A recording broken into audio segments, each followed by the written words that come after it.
Now you guys are in my DM. King, what will we do? We will hold the line.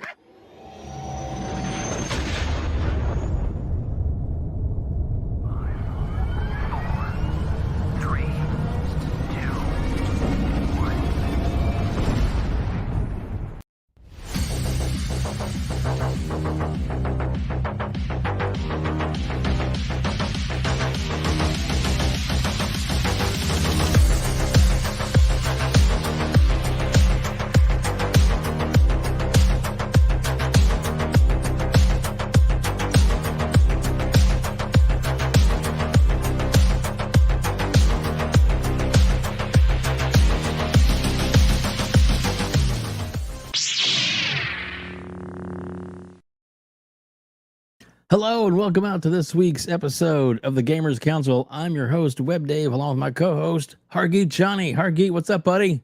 Hey, how's it going, everyone? Another week, another set of stories to go over.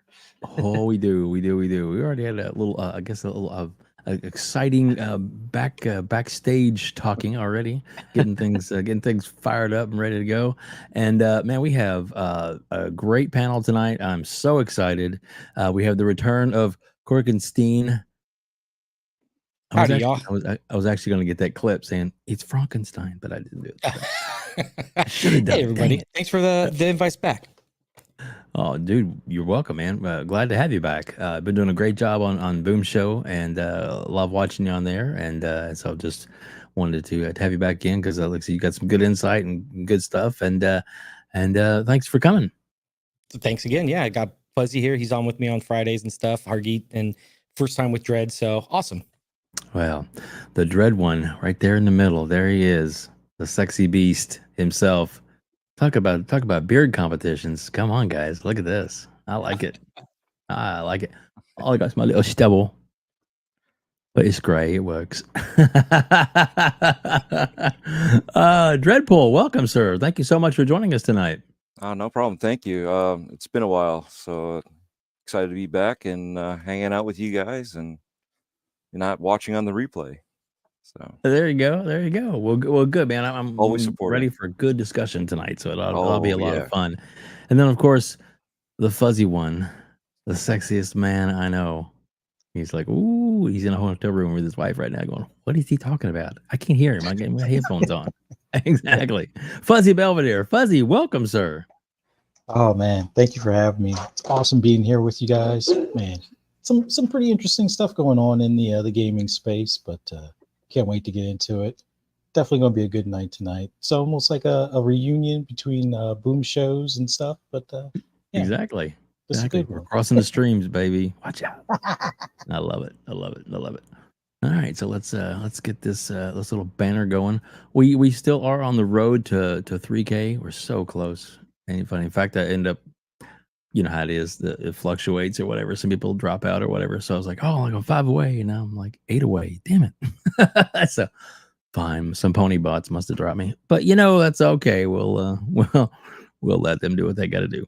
But anyway, welcome to the show, everybody. Gosh, man, we already got over 50 people here watching either on X or on YouTube. Thank you so much. If you're on YouTube and you want to get a hold of these awesome emojis that we have, which I'm getting ready to put them all in there. Membership is just $1, and that gives you access to all of these cool emojis that you can use throughout the show to torture and haunt us and have fun with. So boom, there they are. So, and if not, that's cool too.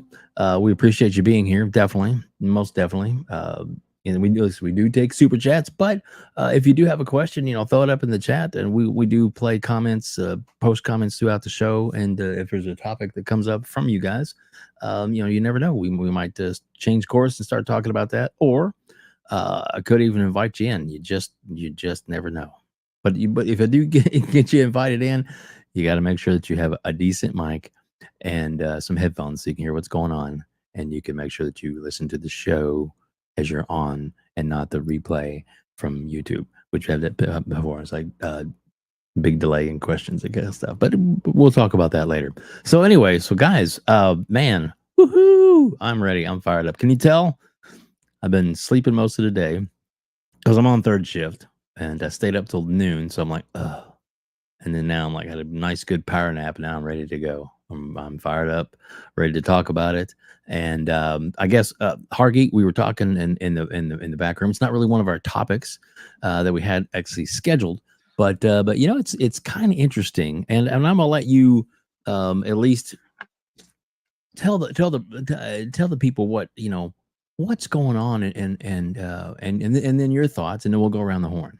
Yeah, so Microsoft, like usual, they send out surveys to find out what they can do better, and this is across all their product suites. And Xbox in this time is they're trying to figure out, hey, for the developers out there that have chosen to skip Xbox or just not port their game, what is the potential reasoning for that?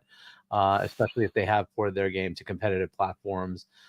They would just like to, figure out what the answers are, right? Is it, is it too challenging? Is it, cost? Is it time? Is it, whatever it is, right? Just like try to understand what's out there and how they could effectively help them, right? That's essentially it. And there's several ways to take that to say, oh my God, they're finally figuring out they need to go. Haven't you just looked at Twitter? And isn't that the answer to everything? Like the first thing for anybody who thinks that Twitter is the world, Twitter is nothing. It is not the world. The vast majority of people like me are not on Twitter. Don't expect that everybody in the world is on Twitter. Twitter is a very small portion of the human race. They want to reach out to people who actually do stuff and find out from them, right? Because they have partnership agreements with a lot of these people, and Microsoft literally have agreements with like every fucking company on the planet. That's just the way it is, because like everybody uses Windows. It's just the way it is. So like they just want to reach out and say, hey, what would it take for you to bring your game here? Right. And let's just have the actual answers directly, based on what we want to know. Right. Let's engage. Right. We'll have data, and then we can go from there and say, okay, these are the things that mattered. Right. Maybe we assume it's, hey, the tools aren't good enough. And they're like, no, it's not good enough. Your freaking portal process sucks. Or, the certification process sucks. Or, when I tried to do this specific feature, it didn't work. Okay, cool. Like, let's go concentrate on that. Right. That's what they're looking for. And you have to understand, okay, maybe it is also for this generation, but they're ramping up for their next generation. And they may just want to, find out what do they need to do to fix for the next generation, right? What are the things that they should put into the next gen hardware to make it easy for the developers, right? And how do they need to fix things? And also understand that the GDK they use is the same for Windows. It's just a small little platform that people play games on. So that's a continuous thing that's always there, right? And they're just trying to figure out what's going on, right? How do we make this better? Where are the major deficiencies? It's just normal Microsoft. For those who don't engage in the Microsoft world, this is normal Microsoft. They do this all the time, right? They just pick an area to focus on. And okay, this time we're going to focus on this, and let's go focus on it and figure out how we can make it better, right? Fair enough. But of course, everything has to get blown up. It's terrible. It's the horrible thing. Microsoft doesn't know what they're doing. Can't they just see Twitter? Okay, well, yeah, no, they can't just see Twitter. They need to actually ask, and that's the better answer. You ask your customer what it is that they can do for you that would make their life better. That's the better answer. You don't just assume that Twitter is the answer. Like the people that are suffering from things, they're not necessarily putting it on Twitter. So anyway, that's the background and my answer on what the hell's going on. That's good. That's good. I do like it. What got posted in the comments. So when I said something earlier about if I do put you on the show, make sure you don't have a Tim Dog mic. That's pretty funny. No Tim Dog mics. Oh goodness. Yeah, Dirt with his tube is actually sounds just like it. To be honest, it's pretty crazy. Okay, so all right. So we'll the floor is yours, gentlemen. Who wants to start? Somebody jump on and we'll go from there. Let's do this, right? Ripple's like, by God, I'm in the middle. I'm going to start. Okay, Dread. Yeah. Jump on, buddy. Let me know. I'm on fire for this one. Let's do it. This was one of the backstage fires. So here's the thing, right? People that don't know shit are talking shit, and that's the problem, right? They are the ones that are making a big deal over something, right? Companies do this all the time. I've said it before. Even people within the company don't know what the higher ups are doing, and props for them for going out there and trying to figure out what the problem is, right? Aren't you guys complaining? What is the problem? Why can't we get this? Why can't we get that? And now you're complaining that they're doing this? I mean, make it make fucking sense. I'm sorry. Didn't mean to say the F word, but whatever. You can. It's late enough now. I'm saying it. So the problem is, we are listening to these idiots Stop listening to the idiots. All right. My company, world company that they are worldwide, right? We actually had some issues. St. Jude is one of our customers. Moffat is one of our customers. They actually had all of us go inside, sit down. All right.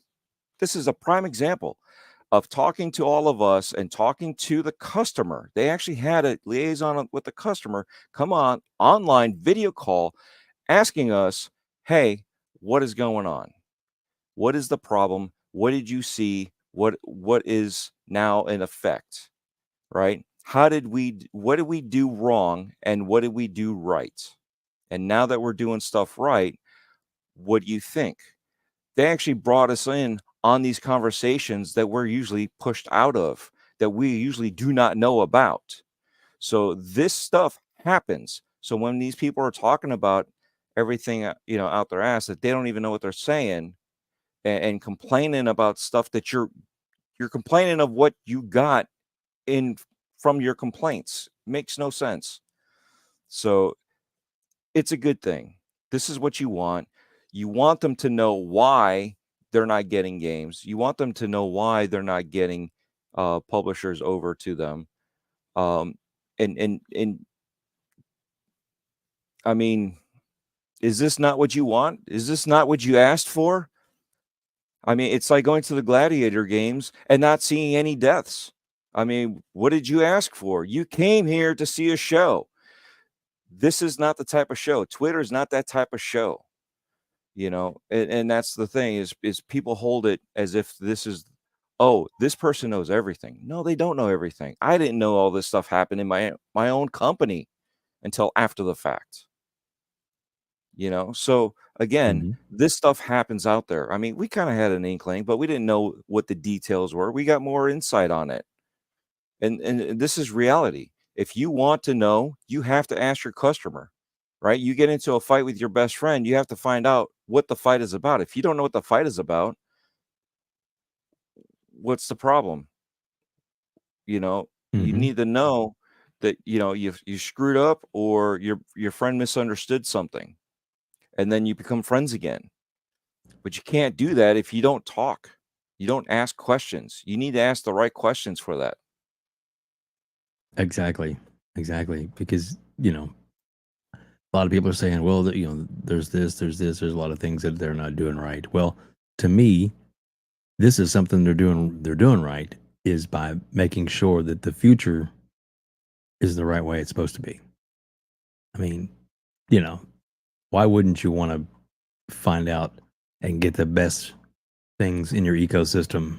And if there is an issue and you're like, oh, we need to fix this, well, how do you do that? You actually go in and find out and ask, what's the problem? What do we need to do to fix it? So I love it. I absolutely love it. Anything else you want to say on that, Dread? Or no, I think I said enough. Well, you're more than welcome to chime in anytime you want throughout the show. And yes, cussing is allowed. So, say what the fuck you want. I'm used to not doing I know. Sometimes it comes out. You know what? And that's all good. We won't get penalized here for doing that. Oh no! What happened? Oh no! How terrible! That's just awful. How terrible! Oh no! Yeah. So anyway, let's go to Fuzzy. Fuzzy's been sitting there in a hotel room, getting ready to go for his another convention he's at. So let's hear about it from you, buddy. What is going on? I guess everybody assumed that, because Microsoft is so deep into AI that they could read these devs' minds. I mean, that makes sense, right? I mean, that would be the only reason why this would be a bad thing. I mean, you guys have already kind of, knocked it out of the park as far as that's concerned. I'm just used to like the whole game stack thing. I remember them before asking devs in what other engines or things that are related to their game engines and other services that they would need. So this isn't something new. And this was also something that they did prior to the series consoles. Like you saw some devs talking about, oh yeah, we already have some plans for like the Xbox One X as far as the upgrades and things like that we're doing to games. and we're working with them on what we would like to see in the next hardware. Now, apparently Remedy or some of the devs over at Remedy may have missed the memo, or maybe they asked for too much. Like I think one of them was asking for like 32 gigs in a console, which I don't know if we'll even get that many for next gen, but we'll see. But this is something that's part of the push and pull between the publishers or the devs themselves and the hardware manufacturer or the platform provider. What better way to get things on your platform than to ask them what would make things easier for you, or what things are we possibly doing wrong, or what things are you looking for that would, make your game or bring your game to the next level. Like I remember, was it that whole, I think it's not RevLink, but or Blink, and the thing that looks like the Octopus engine or whatever, that all of those are under Microsoft's game stack. So they've been talking with these teams in reference to a lot of those credits that you see before a game starts, where it's got some sort of funny logo. 99% of them are Microsoft owned, even the ones you see on Sony games. So it's something that they're in the habit of doing, so they can keep whatever money flowing from these devs using their game stack, as well as stuff for their own teams. And that feedback only makes them better, or makes it easier to have these teams iterate on that new hardware or existing hardware. I mean, we see some of the stumbles that Larian Studios had with Baldur's Gate. Come to find out, you get a few of the Jason Rao engineers over there, and all of a sudden now there's a 20% uplift on all platforms, including the Series S. So yeah, it's just part of doing business. Hargeet nailed it, Dreadpool nailed it, and I'm pretty sure Corkenstein's going to nail it as well. And Dave, yeah, this is the normal stuff. This shouldn't be a surprise. This shouldn't be something to be like, well, what took them so long? No, this you're hearing it, even though this thing or these surveys and whatnot have existed for decades at this point. So that's all I had to add. There you go. It's like, it's not as it's a bad thing. It's a good thing, and it shows a company that's I don't know, they're like one of the number one. Well, they're the number one publisher now in gaming, and they're a $3 trillion company because of they learn from their mistakes, and they go forward. And Cork, as we get ready to bring your answer in, we do have to bring this up and also thank the person, if you don't mind reading that off there, Hargeet, and then do you still have the? Yeah, I do have the list as well. Okay, so scarcely relevant gifts 5 WebDave memberships. Thank you so much. And the recipients: Roberto Z. It's Timmy. How's it going, Timmy? Scarcely relevant himself. That's hilarious. Nice. Dreadpool. And then Def Leppard. That's awesome. That's awesome. So in honor of that, since you all got those gifted memberships, you now have the ability to put in emojis that we have for the channel. So let's light this thing up with some Gears emojis. So if you are watching on YouTube, put some Gears emojis in there and send them out, or any of the emojis. Actually, just have fun with it. But let's let people know that you are a membership. Anyway, and thank you. Apparently, it's one of the Corkenstein's followers. Corkenstein, maybe you can fill us in on their generosity and tell them, and personally thank you from us. Yeah, big thank you to Scarcely Relevant. Just started his YouTube channel. He has his first episode out with Jesse Norris from Xbox Era, where he interviews him. Both really great guys. Scarcely's awesome. Chats a lot in the Xbox Era Discord as well, which I know him from. Just cool, all around good dude. But yeah, that's big thank you, man. That's really awesome. That is awesome. So what are your thoughts on that? On the topic at hand? It's a bunch of bullshit. It's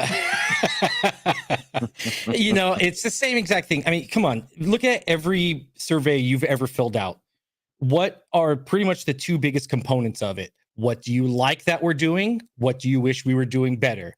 And people are just hyper focused on what do you wish we were doing better because it's Xbox, and Xbox negative news hits the SEO wave and everybody just loves it because it just brings in clicks. But it's like Xbox knows what they're doing wrong. They know what they're doing, right to a certain extent. They want to really focus in and see exactly if there's any areas of opportunity that maybe they've missed. Yeah, they're $1 trillion company. Well, Microsoft is $1 trillion company. Xbox is $1 billion company, but that's no laughing matter to scoff off of like, oh, it's just $1 billion instead of $1 trillion. They know what they're doing right here and there, but there's obviously weak links in any chain of armor, that any mega corporation that is as big as Microsoft and Xbox, there's gonna miss some spots, and that's what they're looking for. Especially with the next gen. Like I said, you guys all said it. They're trying to find out, hey, we know you loved maybe quick resume. What would you like to see maybe better from that? Things like that. But everyone's just going to be like, oh, third party, nobody wants to port on Xbox, and make it over something that's just not even really an issue. It's just the standard, like you all said, run of the mill. They do it probably once a year. Like I said, I've worked in the industry and, I knew about focus setting, focus testing and these kind of things, but I don't know the exact details, but I'm sure this is something that is part of it. It just is what it is. And people are blowing it up. Of course, the negative, the grifters, like, Hargeet said it perfectly, not everyone's on Twitter. People forget we are the hardcore gaming part of the community. Our minds aren't the same as the casual gamer, I've used this joke before with Fuzzy on Booms, when we're talking about how people freaked out about the the 60 frames per second. Most casual gamers don't even care or realize, like I said, I used the joke. They probably think it's a currency in Fortnite. They don't understand what it actually, some do, some don't, but all they want to do is play as Naruto or John Cena with their friends and, build a bunch of shit in Fortnite. That's just, and fight each other. That's all they want to do. They don't care about any of that. Us, on the other hand, we're a little bit more in depth. We're a little bit more knowledgeable. We kind of understand these things. And that's just kind of it. And that's where people forget. They think this little hive mind of Twitter is, or X, whichever one you want to call it, is, the focal point, that this is how everybody thinks. And sadly to say, we are the vocal minority on a lot of these issues. It's the silent majority, which is the casual consumers, that are the ones that are voting with their wallets, not us. Agreed. If anybody questions, Xbox tax is in effect here too. Yeah, exactly. Taxation without representation. What is up with that? Hey, Hargeet, read that comment, and then we also have one more super chat too. Yeah, so Brett Bingham brings up a very good point. At WebDave, when Satya and company say Microsoft Xbox is all in on gaming, it's not just games, it's hardware, it is dev tools to make it easier to bring games to Xbox. I'll add to that, it's also cloud backend, which, a lot of games out there, even PlayStation games, will use a cloud backend from Microsoft, and that's just money in their pocket. They don't care. They just want the money. And, if you're going to need a cloud backend, why wouldn't they put that out there? It's the entire package. It's the development tools. Those games don't have to end up on Xbox. People are still using development tools from Microsoft to make these games. So it's the whole ecosystem of gaming. That's what they mean by that. They just want money from the gaming world, however they can engage. Yes, console is a part of that, and it creates a lot of enthusiasm for the Xbox platform. But understand, it's way more than just Xbox. It's the entire thing. Mobile, all the way through Windows, through a console, whatever it is, they just want to get their pie. They want their share of that pie, and that's what they're looking for, right? And they have a lot of offerings in this area, and they're going to keep trying to make as much money as they can. And they'll hook themselves wherever possible. For every iOS thing that's out there, they're like, how do we get money out of that? Like, they don't care. They just want their money, right? And hey, that's business, right? They don't get to multi-trillions by saying, oh, we're very focused on just our platform. They tried that before. It failed. That's not the way to go. It's put your shit wherever people want it. That's what they want to do. Like, if I hook up into freaking God of War somehow, hell yeah, let's hook into God of War, even if it's not coming to our platform. Hell yeah, let's bring the money in, right? That's what they want to do. Exactly. That's the way it goes. So good. And I've heard some buzz that they're just really getting their feet wet and jumping into the mobile market because of the acquisition, but that apparently they were pleasantly surprised just how lucrative that they've been making some money off of their you know, Candy Crush makes some, almost $1 billion a year itself. Not to mention Warzone, which makes Yes. most of its money on mobile. Yeah. But anyway, so those are we those got are another good one from things. Scarcely. Yeah. Scarcely relevant. $5. Oh God, people are reading my messages. I thought I was muted in the channel. Laughing my ass out. Thanks, man. You're welcome, dude. And no, you wouldn't. I don't think you'd be muted. The only people we mute or time out are people that are absolute dicks that are ponies. So, and everybody has. I have entitled to their relabeled opinions. ponies Concord pissers. Yeah, exactly. But if you think Concord's coming back, you're wrong. So anyway, but oh goodness. All right, guys, going good so far, and I appreciate it. We have almost 170 people here watching on X, Twitter, and on YouTube. Thank you so much for being here. We greatly appreciate each and every one of you for being here. So many great names. Geo Walker's here, Infinite's here. Oh my gosh, we got, of course, Timmy is here. Oh look, Dreadpool's here. Oh wait, never mind. But you know what? He's usually in the chat, which we appreciate that greatly. Even if he's not on the show, he's always here hanging with us. And let's see, Amit's here. Oh my gosh, there's so many. They start blending all together, man. There's all these names. So thank you so much. Thatch is here. Def Leopard. So many others, and thank you all so much for being here. Plus, other great members of the community, which we love having you here and hanging with us because we're just going to have fun and talk about games. And I guess let's see what our topics are. And boom!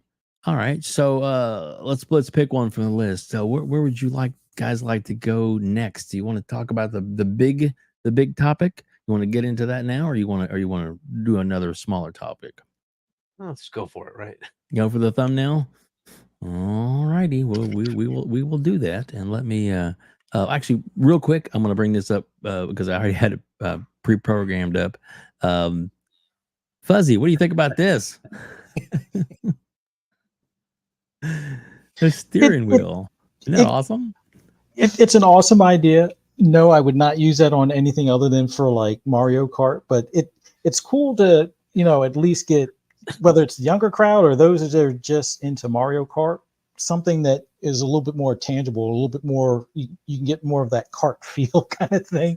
But it's a great entryway into them possibly picking up a wheel and, putting that for like their computer or like an Xbox or a PlayStation, whatever the case may be. This will be the gateway drug, and we'll have a lot more sim racers in the gaming space in the future. There you go, and it's made by Hori, and it's called the Switch Mario Kart Racing Wheel Pro Mini. Whew, what a title! And it's only $56.68 on Amazon. So that's awesome. It is. It almost looks like something from the '90s, maybe late '80s, from those generation consoles. Yeah, but you know what? If you got a young racer, picking one up. I think this is great. Yeah, why not? I mean, you said you got a nephew that would love it, right? Yeah, I love it. Like, why not? He's gonna be fighting with his nephew on it. My turn. My turn. Oh, and that reminds me, for those who want to buy Lego Horizon, it is now available to pre-order on the Nintendo Switch and on PC. And if you really want to buy it, it's on that PlayStation too. But you give but you should definitely buy it on the Switch. You should definitely buy it on PC. There you go. That's too funny. Did you see those metrics? I mean, just imagine those metrics that you have, like Lego being sold out on Switch first, and then PC, and then PlayStation. Just hey, then that'll be the go-to platform before PC for PlayStation. Day and date on Switch. Wait, what? All right, cool. We got that. Nice. We got a couple of things to show off and play here. Sorry, I got lost in a train of thought because let's read this super chat real quick here, Hargeet, and then we will move forward. Absolutely. Boom. There we go.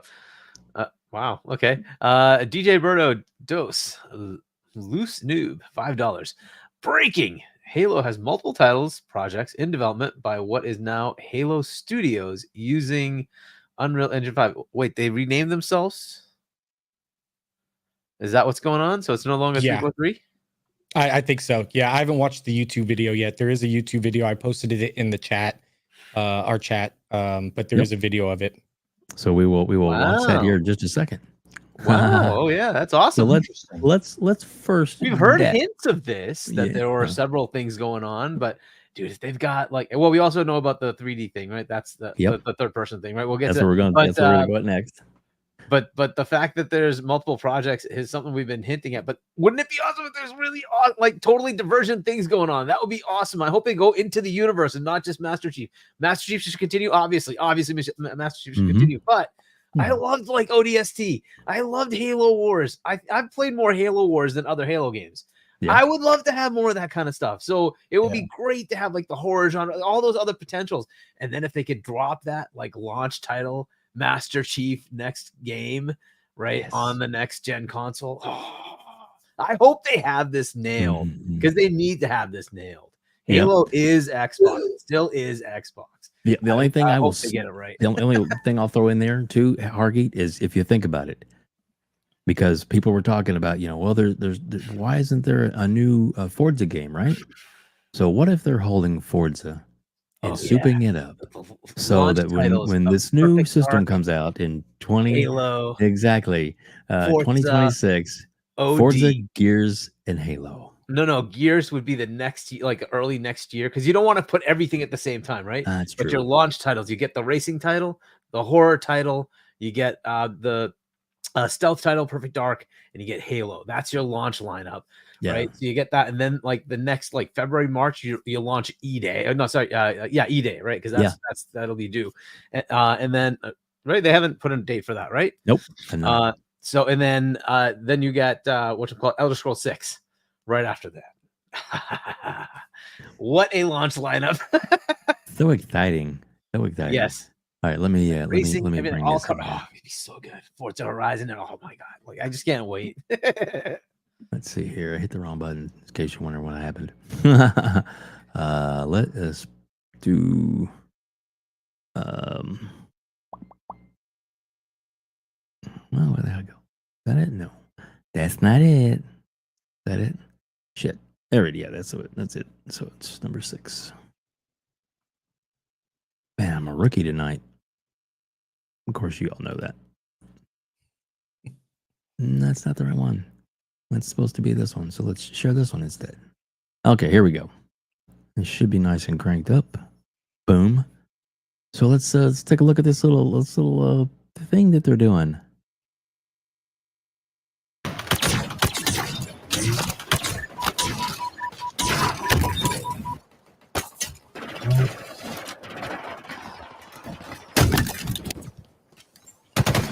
Hear that? Cool.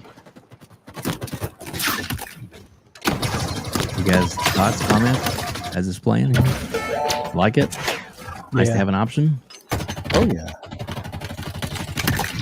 See, I'm more of a third-person shooter guy than first-person, so this will definitely bring me into it.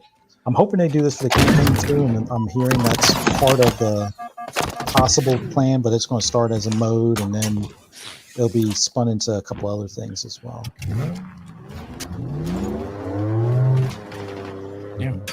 Yeah, it looks really nice. I mean, it's going to change the way Halo's played for sure.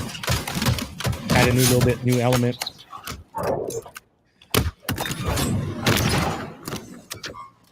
Yeah, I don't know. Dry, do you have anything on it? See those custom armors. If you're saying stuff, I can't hear you. Oh, I'm sorry. No, I was going to say. Muted. There we go. Can you hear me now? All right. Yeah, there we go. What I was saying is, I do like the fact that it's an option. It changes it up. I see it as a Fortnite test, basically. It kind of gives you a different outlook on it. People like to play Fortnite for a certain reason. People like to play Halo for a certain reason. But at least this gives you an option to, hey, if you're a Fortnite person or a third-person view person, you can still get into this game. Some people have issues with first-person view and prefer third-person for whatever reason. I don't know why, but to each their own. Fuzzy. But again, if you think about it, this also brings back the nostalgia for SOCOM. So maybe some PlayStation SOCOM fans might get into this too. So there's nothing wrong with trying and experimenting, changing it up for the lore, right? I didn't like how Halo 3 added the powers and all that, but guess what? It worked for it. It worked for the game. People liked it. They adapted. This is going to be the same situation. Some people aren't going to like it, but either they'll adapt or they'll just stick on playing first-person mode. So it just depends on how they set it up. As long as they give you the opportunity to play how you want to play, not just where you want to play, there's nothing wrong with it. I mean, we're already doing that when we're holding the gravity hammer. You're holding the flag. You're already in this mode anyway. So what's the difference? Yep, and you're driving. And that's the thing, right? It was like this wasn't a total departure. We've already seen third person in certain parts and certain things that you're doing. Or if you pick up a minigun, you're suddenly in the So it is what it is, and you get used to those kind of things. And now they're just saying, hey, let's just make it available fully. I'm all for the experimentation. They'll have to get some pieces right. But hey, that's how you figure it out. You go through it. You work with the community and you fix it, and hopefully they'll get the mix right, And it's like this morning, Axel on Good Morning Xbox was talking about how you get to watch your own skins that you pay for, but a lot of times, if you notice, a lot of the people have the shield over. You can see, and you really can't see your armor as well, So obviously, certain little things have to be fine tuned and tweaked. There's kind of a few items. If you look at it, how many times you're sitting there and you just watch your screen popping up that there's something coming from you from this side. Now you can actually see it coming from behind you, so you know how far over it is, and you're not just spinning around like, where is this coming from? I thought it was just a quarter turn. No, it's actually right behind me, but it's on this side versus this side. And that's going to change the gameplay, right? Yeah. And so this is going to be the part that's going to be very interesting, because there is a Halo game style, and this is going to change it. And those are the things they have to play through to say, well, how much of a change is that?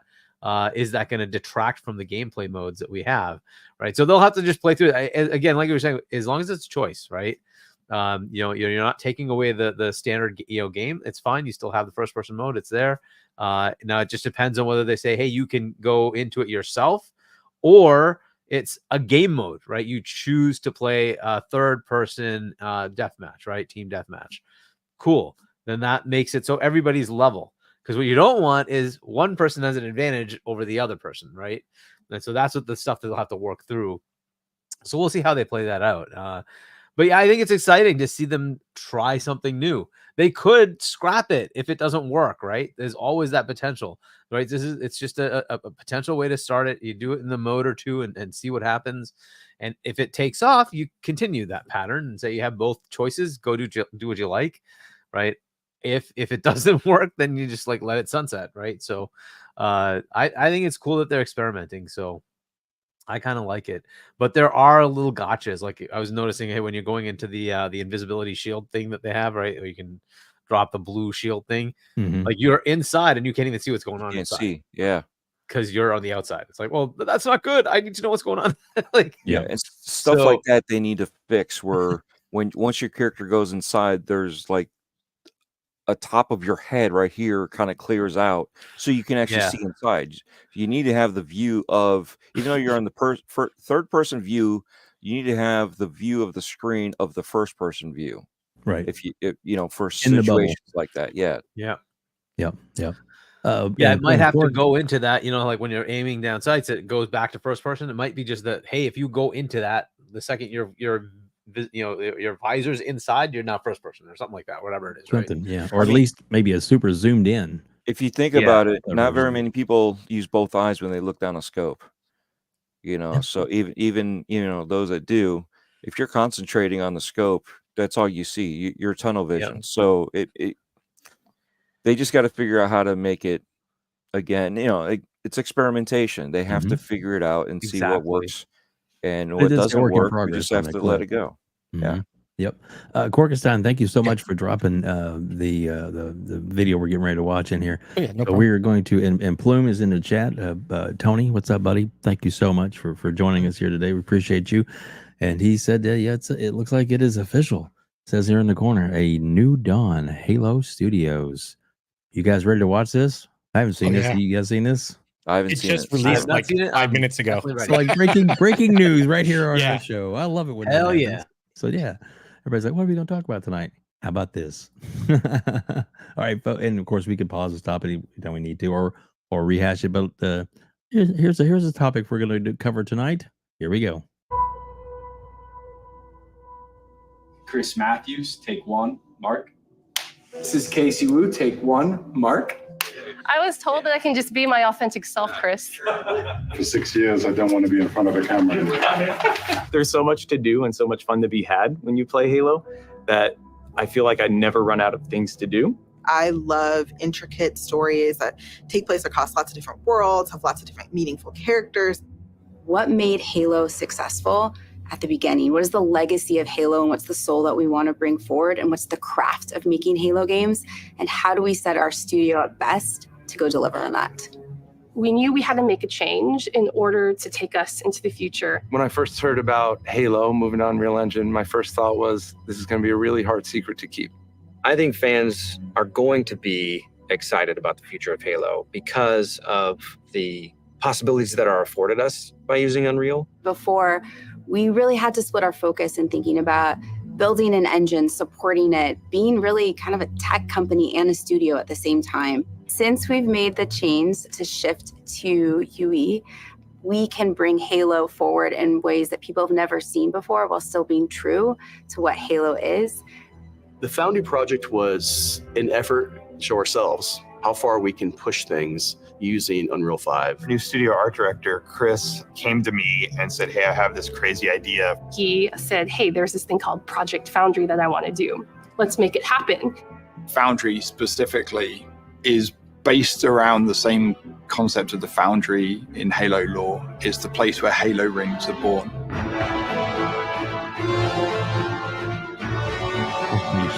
It's not a game, it's a research project for our studio so we can prepare ourselves for the next steps of making Halo games.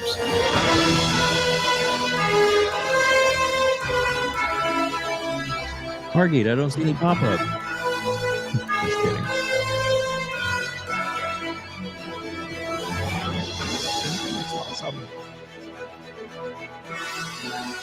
The original Halo franchise. Wait, go back to that. Oh my God, was that like a flood world? Just that's what Halo was covered when it with first flood? released, and that's It what looks Halo like a needs to flood be world. again. Oh my God! Hang on, let me. Oh, we'll go back. I promise we'll play that part over.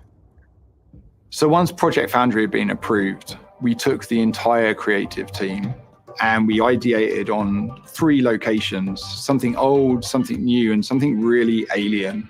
We had the Pacific Northwest, which is sort of traditional Halo biome. We were trying to shove as much foliage in there as humanly possible to make it really feel like you're on a hike in the, Cascades. The Cold Lands, which was the second biome that we took on, it was more of a technical showcase where we could play with shaders, we could play with deformable landscapes and terrains. Unreal affords us more opportunity than we've ever had in the past. On the surface, it might just look all like snow, but how many layers of things combine to really give that winter look?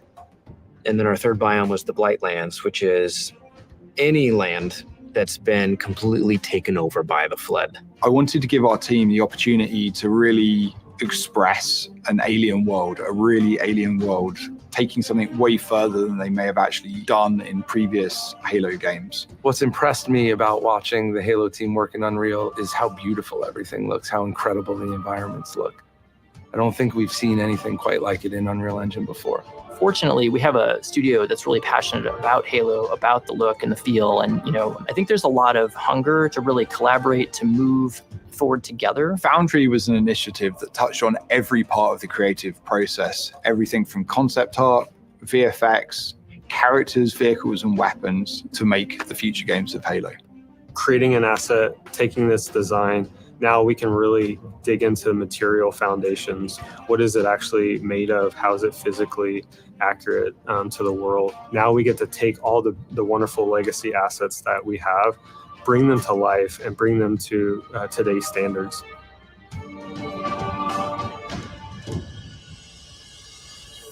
We are really excited to be not just working on multiple projects, but also expanding our studio. As a lifelong Halo player, I think the game's only going to get better when we get those new, unique perspectives and people bring in their expertise and passion for the Halo franchise.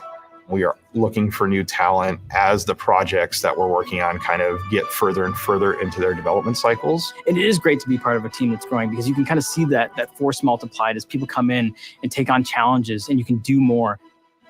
Imagine a place where you have the commitment that this is what we want to do, Halo games, and create those experiences. And you can express your talent, your creativity, and your professional ambitions in that place. We're looking for designers, we're looking for artists, we're looking for engineers. It feels like a new beginning for the studio in a lot of ways, and I think that's pretty rare. And I think we arrived now at a point where you see the beginnings of people to start to believe in the process. There's so much momentum that we have right now and focus and clarity on not just what we're building, but why we're building and kind of this next phase of Halo. The worlds that we're building, the stories that we're going after. The potential at Halo right now is huge. Halo Infinite was the last remnants of how we made Halo games in the past. That was our recipe. And what we are doing right now, we're changing that recipe.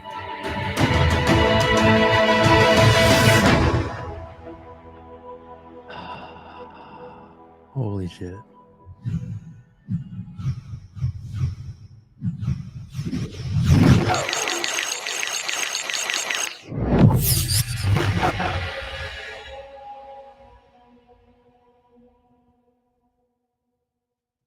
Just I know, right? mind Holy blown.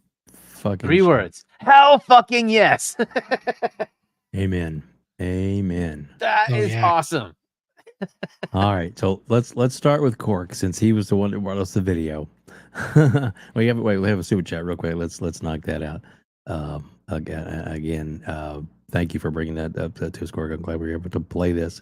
Actually, we have two couple of super chats. There we go. So let's read that one real fast, Hargeet. There we go. Sorry, I'm trying to get No worries. the mute. Relevant again.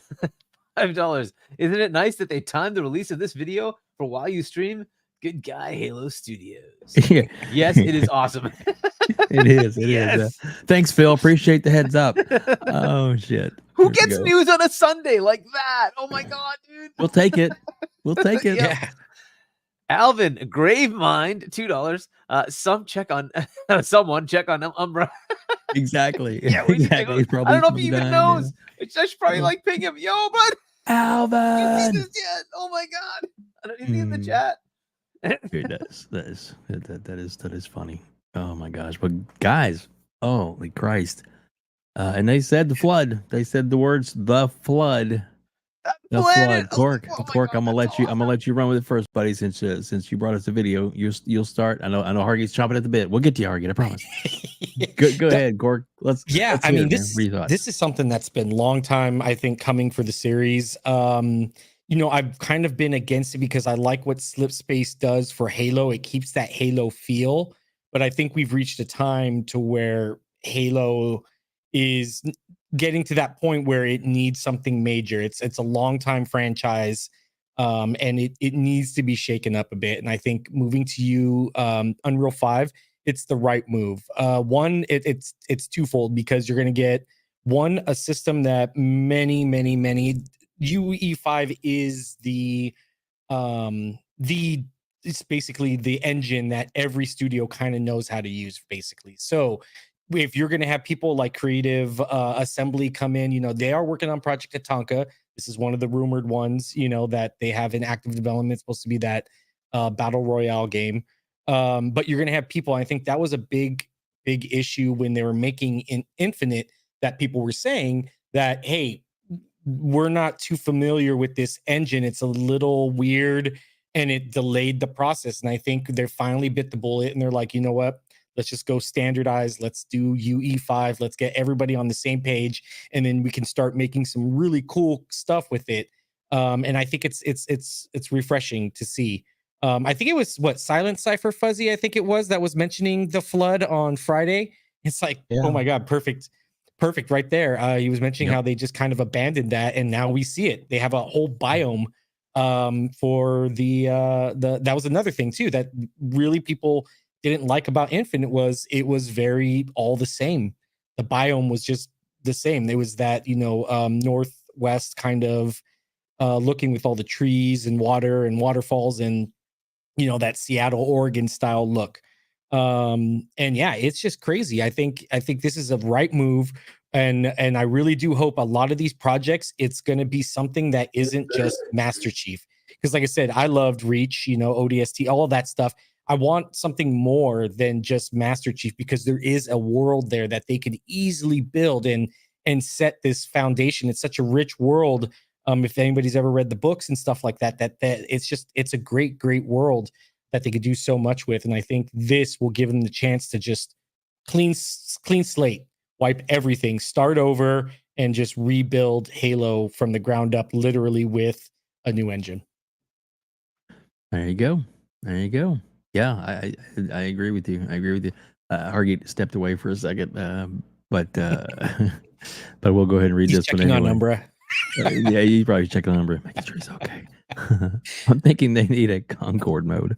There you go, Hargeet. Look at that one. That was so funny. Oh my Yeah, God. just unmuting. Yeah, I'm thinking they need a. No, we will never associate Concord with anything Xbox. Concord pissers can stay on their side. Exactly.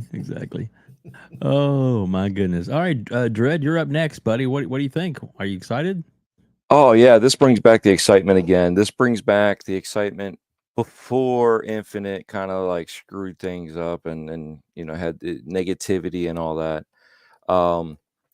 I mean, if you look at the detail they went into it with the weapons, and I'm like, holy cow, someone could take that file and literally 3D print a lot of these weapons just from looking at these files. They can just recreate it specifically one for one. They could do that.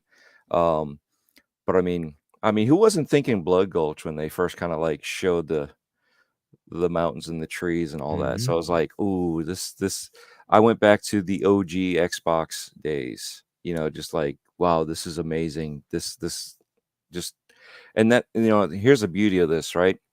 How many times we said, just build us another game. They wasted how much time. They even admitted it themselves. They wasted all this time to build these engines. Infinite. They built 2 freaking engines, and then they didn't even support it with any more games. It was supposed to be a platform. It was going to be a platform to build all these games off of, and just keep on adding to it. When I interviewed Steve Downs. I'm sorry. When I interviewed Steve Jobs, he was dead. No, Steve Downs was alive. But when I interviewed him, he kind of like didn't hint per se, but I asked him, I said, is this like a platform that they can add to and build off of? And he's like, I don't know. Kind of like trying not to say nothing, but you just had to read between the lines, and that's how I read it.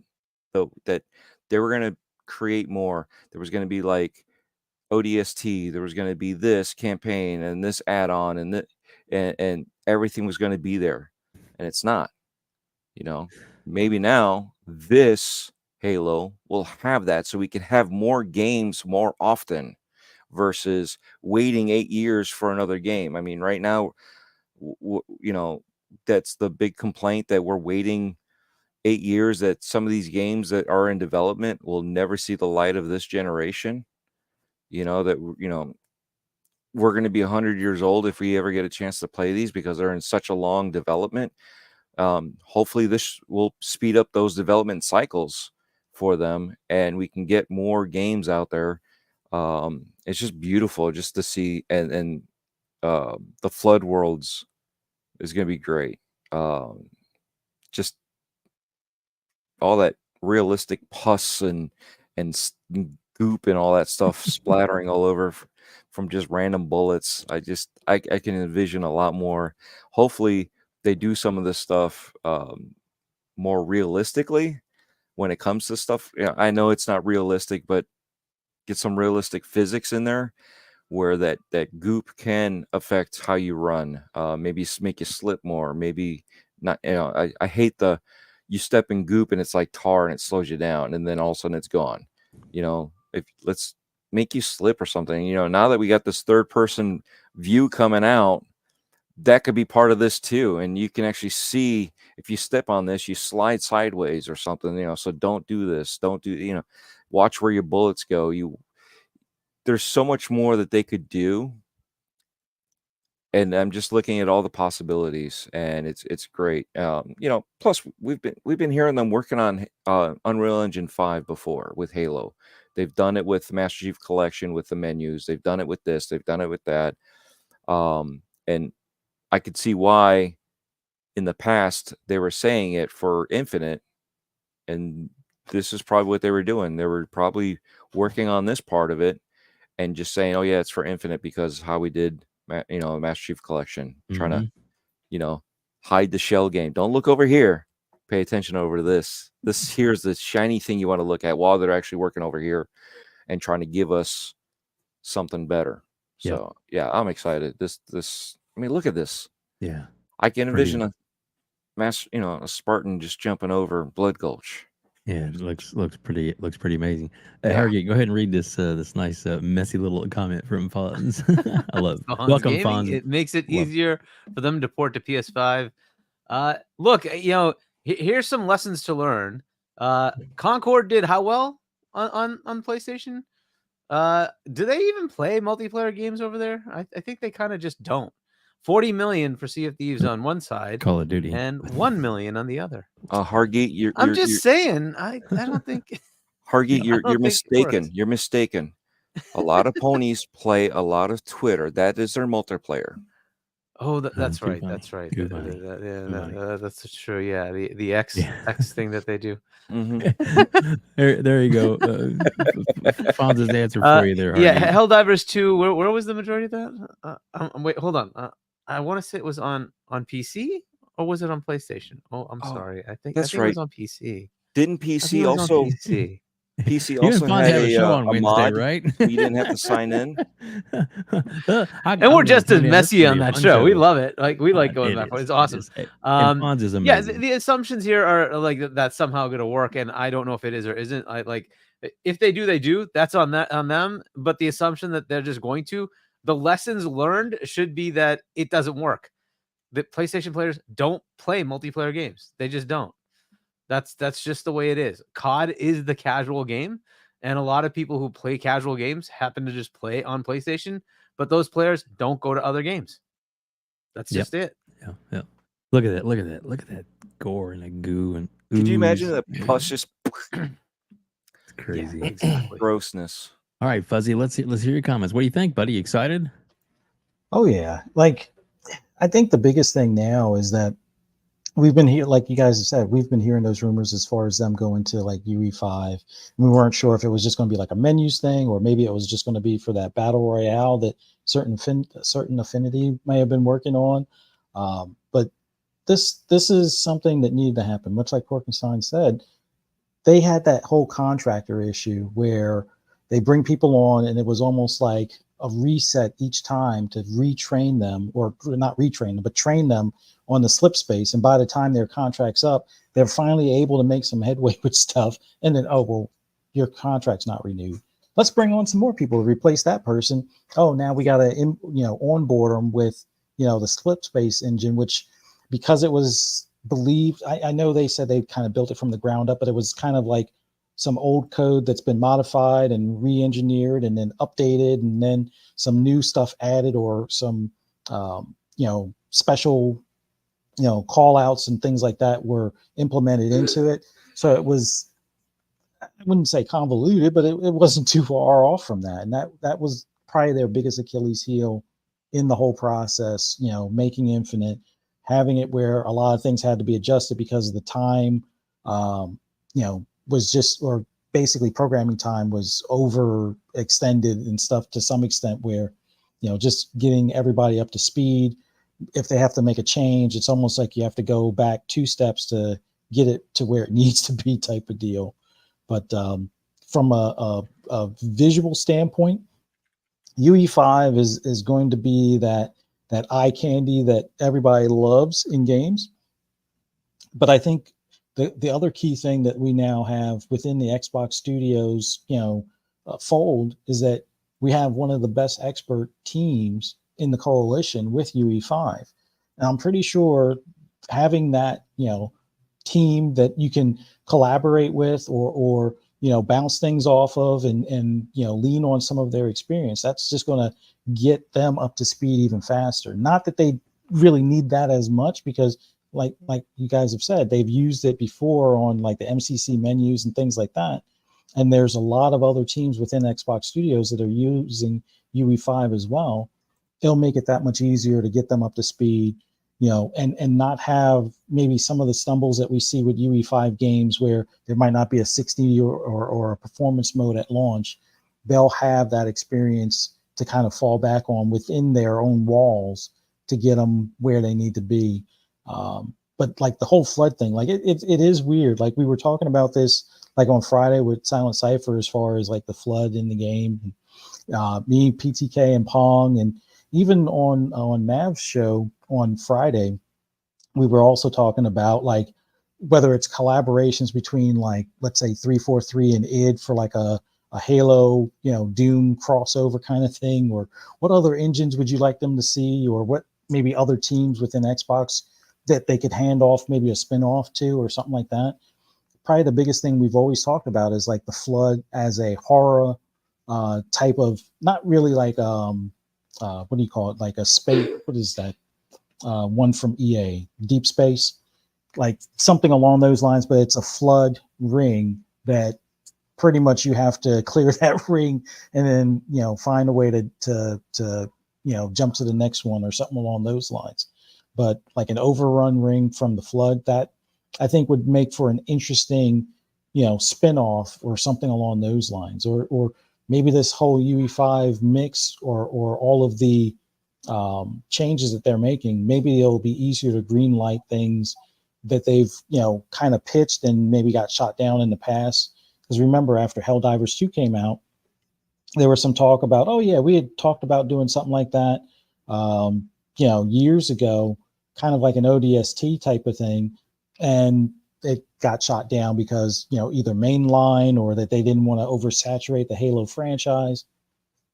Being on UE5 will probably speed those things up, making it where it's easier to iterate on that next spin-off or something along those lines. So it's exciting. I'm really curious to see where this goes, and if it makes it easier possibly for a Halo Wars 3, because UE5 is flexible enough to the point where you could take, like, look at a game, even though it wasn't UE5, but look at the Ascent, for example, how that was like a twin stick shooter, like a top, almost like 3/4 perspective, but there were mods that people did on PC to make it a first person or third person perspective, and it still looked visually, modern. I think this is going to be that gateway for a whole mess of, different lore-based story things that they can do, and they can still keep, Chief as like maybe the primary, campaign that comes, hopefully this time around it'll be easier to do 2 iterations a generation kind of thing, but make it so much easier for them to ramp up for any spin-offs or anything along those lines, which would be pretty cool. Yeah, exactly. And got a super chat we're going to be reading real quick, but I also do want a big welcome out to Kay Asante in the chat, Paris Lily, who's joined us in the chat, and of course Fonz from Fonz Gaming is here in the chat. Welcome all you guys. Love our amazing content creators that come hang out with us. All of those gentlemen have amazing channels. Please make sure you like and subscribe their channels as well. And here is some of the super chats as soon as we hear from Dirt. If you like this video, please hit the like button. There we go. All right, scarcely relevant again. $10. Thanks, man. Jeez. Thanks, buddy. Who wants a long shot call? End of next year, Halo Infinite will be updated to UE5. If I'm wrong, then I'm wrong. But you need to prove your worth and build up the skill base. Interesting. I Very mean, interesting. that'd be an interesting transition to make Halo Infinite into UE5. I would think they would just go to the next one, but maybe they do just convert the current one. That's a lot of work, though. I love coffee, $10. As an Xbox employee myself, I can confirm that this is common practice. At the moment, we have a Microsoft form set up. Okay, is this for the survey stuff? Yeah. Yeah. Thanks, I love coffee. We appreciate the insight on that. Yeah. Make sure you follow me and subscribe to me and send me a message, and we'll talk later. I'm just kidding. Anyway, Jeff And then we have a Canning. ... I guess is the second part to this. Is that? Yeah. Yep, Okay. That's here we go. fine. Yeah. Yep. Okay, got it. So I'll read it as the whole thing. As an Xbox employee myself, I can confirm that this is a common practice.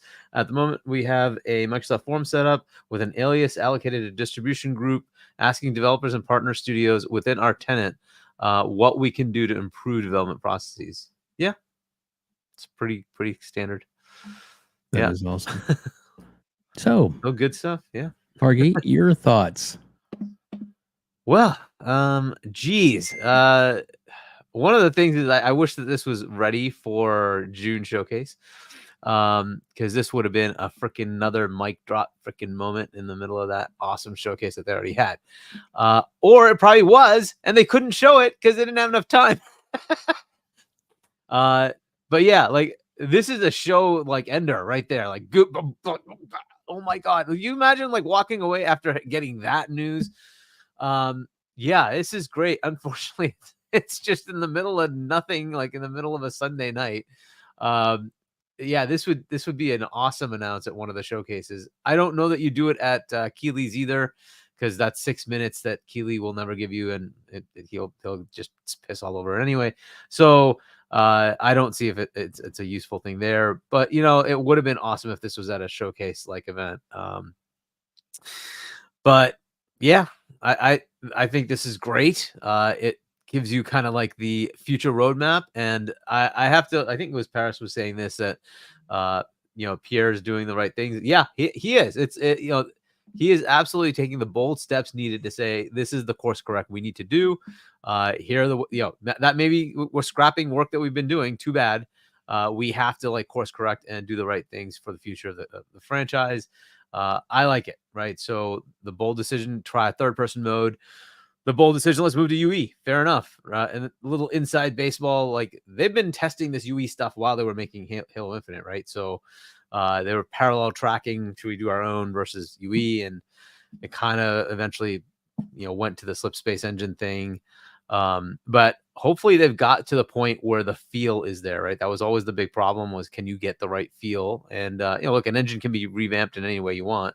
But that's the thing that they were trying to get, was to make sure that it felt like Halo. Hopefully they got that. And if they do have that, then the rest of it just comes, along with it. You get all the visual capabilities that just come with it. So I also want to make sure it does the 120 frames. One of the things I love about the current Halo Infinite is I can play that on a console at 120 frames. That is awesome. Yep. So you kind of want to keep that. It's one of the things where I wish they had chosen between id Tech, UE, and their own slip space, or what was it, Wham, whatever the original was called, what that slip space was sort of the V2 or whatever of that. Or was it Blam, something like that, Blam, I don't know, it was something like that. But yeah, I hope this is a good direction for the future of Halo. I love the fact that they had a flood world. That is awesome. That may hint towards game types that we might be getting. That is very cool, right? So, and it may have nothing to do with it, right? It may maybe just like, hey, let's flex our muscles and make one. Fine. But I really hope they actually delve into that, right? They have multiple projects. That one of those projects will be something that goes into a much more, maybe survival horror, but something in that genre, right? Suspenseful game where you're not a Spartan. You're just a normal human, whether you're an ODST or a normal Marine, or just a civilian trying to survive or something weird like that. That you have that experience with the flood. That would be awesome to see. So we'll see what they do with it, right? But this is some pretty good news. I don't know what to really give for now, right? We'll have to see what they come up with later. But doing this does mean that they can leverage talent no matter where it is, right? It doesn't have to be somebody they hire. It doesn't even have to be a contractor. It could just be a studio. You say, hey, I want to offload. We're just using UE5. We just need UE5 talent. So Studio XYZ, if you've got spare cycles, help us out, right? So versus their own internal tools. So yeah, and they have access to one of the premier teams that work on Unreal 5. They happen to work on another little game because of Gears or something like that. So I think they could probably pull some assistance there if they needed to get over some humps. True as well, right? So they can certainly do a lot with the coalition, right? But here's the problem: everybody keeps saying that coalition will help everybody. It's like coalition has their own job too. That's true. Why don't you read that comment from Paris? I think it's pretty good. Yeah, Paris. Yep, that's the point of going to UE5. It opens up the talent pool and frees up time and resources, not having to create a custom engine. Yeah, and also hiring and maintaining a team that will happen to do that specific job.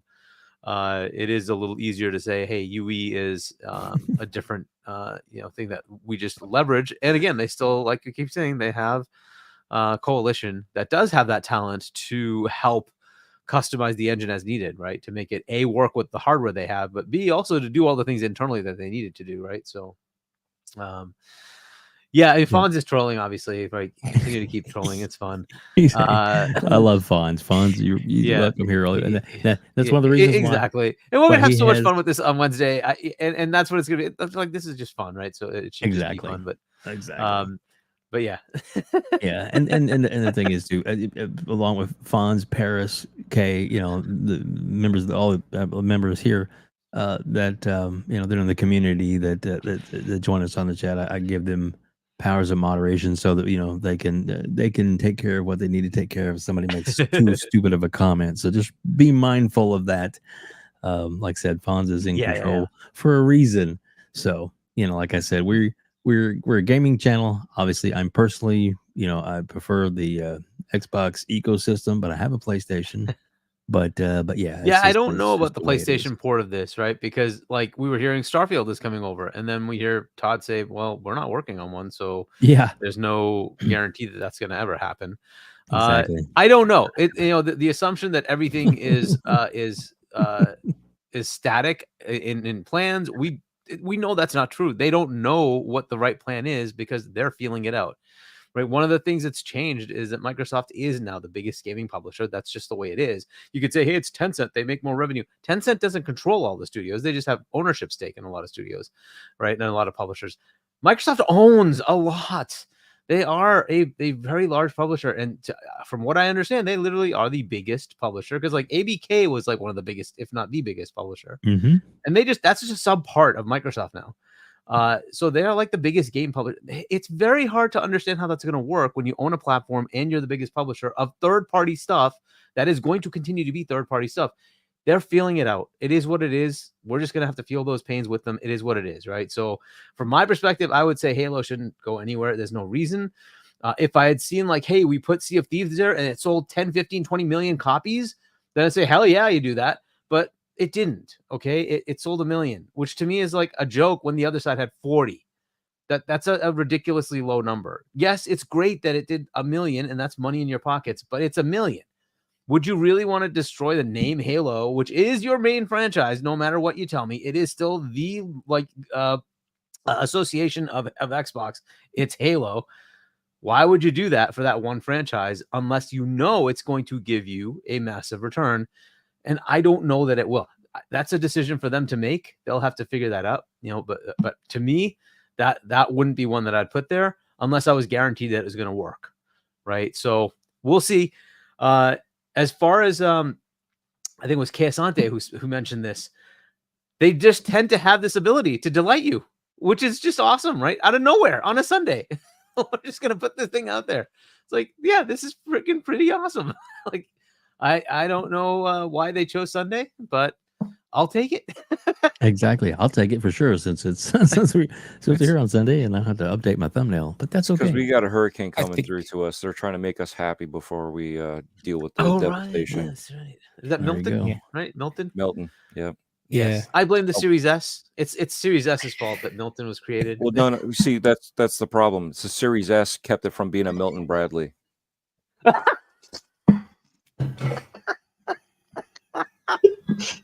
Just saying. I was gonna say, I think they announced because there's Halo championships going on right now. I think is what it is. There's like a big Halo championship. There is. Happening. That's right. Yeah. Yeah. But my biggest concern would be the Forge. You know, that was one thing for Slipspace is the Forge being able to create this, and it gave them that, that fluidity of being able to do that kind of stuff. So that would be my that would be only my big concern with UE5. But I think, like you said, there's Coalition that could easily help them with that. But yeah, the Slipspace engine was a big thing for the Forge. Reach dating sim. Yeah, we'll have to read the Slow-Mo's comment there real quick, Hargeet. Slow-Mo backslap $2. Halo Reach dating sim. Let's go. There you go. There you go. Oh, and someone who finally decided to show up. Oh my goodness. There he is. I got one thing to say. Oh, Fark you. Just kidding. We love Fark you. Welcome, buddy. Appreciate you being here. Hello, MD panel and chat. Goodness. Love. Exactly. Oh man. So yeah, RSJ fan. Yes, we have been talking about Halo ever since we actually started on the air, and then a few minutes after we were talking about one subject, which is the third person view. It's coming in November. Corkenstein saw that video that popped up, and we played it several times, talking about the whole new Halo Studios that has been officially announced. And I'm going to have to update my thumbnail now to do that. But that's cool. So guys, where we want to go from here? We got Tencent thinking about buying Ubisoft. Ubisoft kind of in a little bit of trouble. We got Sarah and Phil when they're at the Tokyo Game Show. They're going around to just about every publisher there is, and then we got video proof to pull up and show that. And of course, Blizzard. There's a rumor that Blizzard is actually working on not possibly a StarCraft shooter, but definitely a StarCraft is already coming back and in the rise. So could that be something that they resurrect? Maybe StarCraft Ghost, maybe, or something completely different. And then of course, let's just play this one right now because we'll get through this one quick. But it's the Call of Duty Black Ops 6 Game Pass ad that people are like, well, they should advertise it that it's in Game Pass. Well, now they have, and there's a lot of reasons for marketing and the way marketing falls, and I tend to think they do know what they're doing at Microsoft, being the $1 trillion company, but I may be wrong. And Axel, thanks, buddy. Iconic Video Games, great show this morning with Good Morning Xbox. Loved it. Great show as always. Everybody needs to definitely subscribe to his channel and Fuzzy's channel too. Fuzzy's below 500. Make sure you subscribe to his channel. And then of course, Iconic Video Games is also right below the 500 mark, and you guys need to get them up too, as well as subscribe to this channel and get us up above 3K. Thanks, appreciate y'all, love ya. Hearts, hugs, and kisses, whatever it takes. Anyway, so as Hargeet would say, Hargeet's like, I didn't say that shit. Jesus. But so yeah, let me I got this video here. Here I am getting messy again as we're talking. I know I got that video. Where is it? No, that's a Shattered Space one. That's not it either. Shit, where is it? All right, well, I'll just pull it up from YouTube. That'll be best. Xbox. Find the video. There we go. Well, that's not it either. Somebody help me find that video. The one that actually says coming to Game Pass. It's a little 30-second spot they've been dropping. And I had that thing saved. I don't know where the hell I put it. Mother puss bucket. It's a line from Ghostbusters, by the way, in case you're watching. All right. Oh, you should. Well, no, that one's actually pretty good too. We might. I think I just dropped it in the private chat. You're my hero, Cork buddy. coming through again. Look at you. Oh, he did it again. All right, so let's dun dun dun dun dun. And this is me bullshitting as I'm clicking buttons. Present, share screen. Don't be a dork. Oh, there we go. Boom, boom, and big screen, and volume at full. Yes, Call of Duty, Black Ops 6. And what is the what's that little catchphrase that they have? Oh, here it is. Play it day one with Game Pass. We on a mission. Take action to death. Sit out the guns in the tank. Got the plan and the vision. We on a mission. Empty the clip, let off every round. Rely on the ones who will hold me down. Won't stop till I finish ground. We on a mission. Got the plan and the vision. Survival of the fittest. We on a mission. I love it. Absolutely love it, as it were. So guys, that's pretty awesome. And you know what? I'm gonna play the other one too. You're like, what other one? The one we played it last week, but it's so fucking good. Excuse me, freaking good. No, I'm just kidding. It's fucking good. Pause it, rewind it, enlarge it, share the screen instead, and there we go. Hi, baby.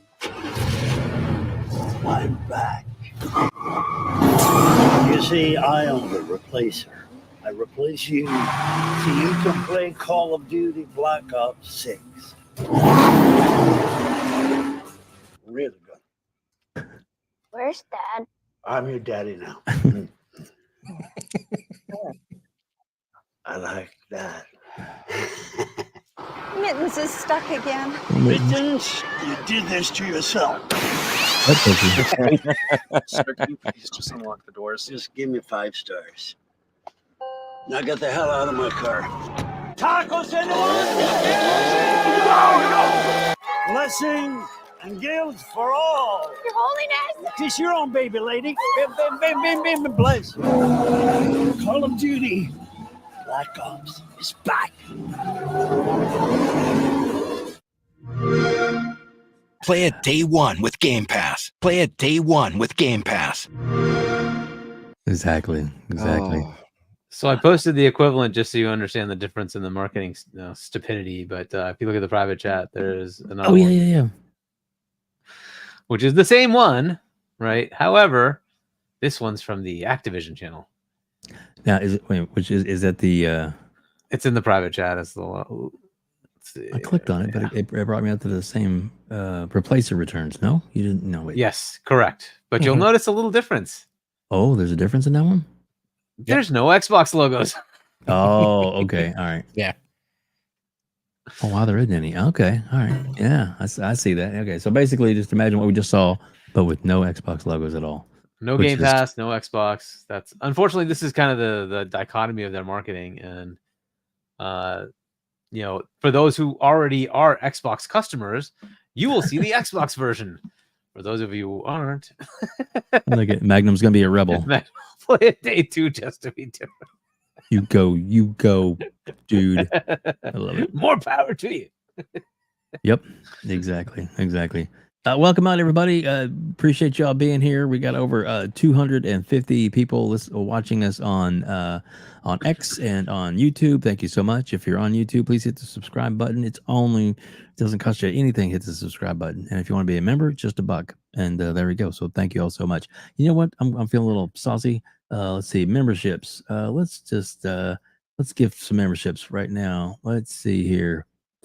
So there you go. I just gifted 5 of them. Hargeet, can you tell everybody who got one?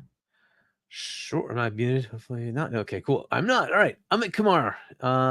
Vin C, I guess. Vin and then a C. Hellblade Gaming. And then Alvin. And Magnum. I think that's it. Yes. There you go. Yes. So let's put the Master Chief helmet in there as to you're welcome, bud. As to welcome out everybody. And of course this is kind of a big deal tonight with all the Halo news that we got coming on. So yeah, So thank you all for being here. Don't forget, if you got questions or comments, please make them in the chat and let your voice be heard, as it were. So guys, we'll start with Cork again. Let's see, Cork, what do you think about this? Finally saying that day one with Game Pass. It's obviously it's the other commercial stuff. We'll probably not say that. We'll just talk about this, but still, I mean, they're doing it. They're getting it out there for what they can get away with. What do you think? What are your thoughts? No, and I think you said it right. What they can get away with. I think people forget that FTC is still kind of actively going after Xbox for the ABK acquisition. They're waiting for Xbox to make that mistake, to be like, see, we told you, revert the deal, rewind that deal. They're doing everything they can. When they did the whole Game Pass change up for the subscription, they made a big deal of stink about that. They went after Xbox for that. So I think what we're seeing here, and I think it's a great move, yes, into Xbox Game Pass day one. You get people, like you said, what Hargeet posted is the one I think they showed at the football game. I think Monday Night Football or something like that, and people lost their shit. They were like, why doesn't it say play with Game On Game Pass? Whoa, and they were freaking out. But it's like, well, you got to think, that's not their target demographic. That's something probably ABK paid for. Remember, Xbox is also very hands off in that sense. They let developers market the games that they want to market, how they want to market it. And that was probably a decision Activision probably made. It wasn't something that Xbox was like forcing, you have to say Game Pass, you have to say Game Pass. That's the kind of stuff that might get them in some hot water with the FTC. But with that, it's also, you got to think of target demographics. So, you're going to get some guy that, just wants to watch the Jets versus the Bills or whatever, and doesn't really care about Game Pass day one. Maybe he'll see Call of Duty, but they may already be invested in an ecosystem where they want to play Call of Duty with their friends. This is the same exact thing where I was talking about with Fortnite, is people just want to play games with their friends, and it doesn't really matter so much with the platform. And this is why you're seeing Xbox make the shift to include everywhere, whether it's PC, cloud, now mobile, wherever. As long as you're playing in that Xbox ecosystem, they want you to keep spending in that Xbox ecosystem. So if you're playing Call of Duty on PlayStation and you're spending money, you're technically spending money in the Xbox ecosystem.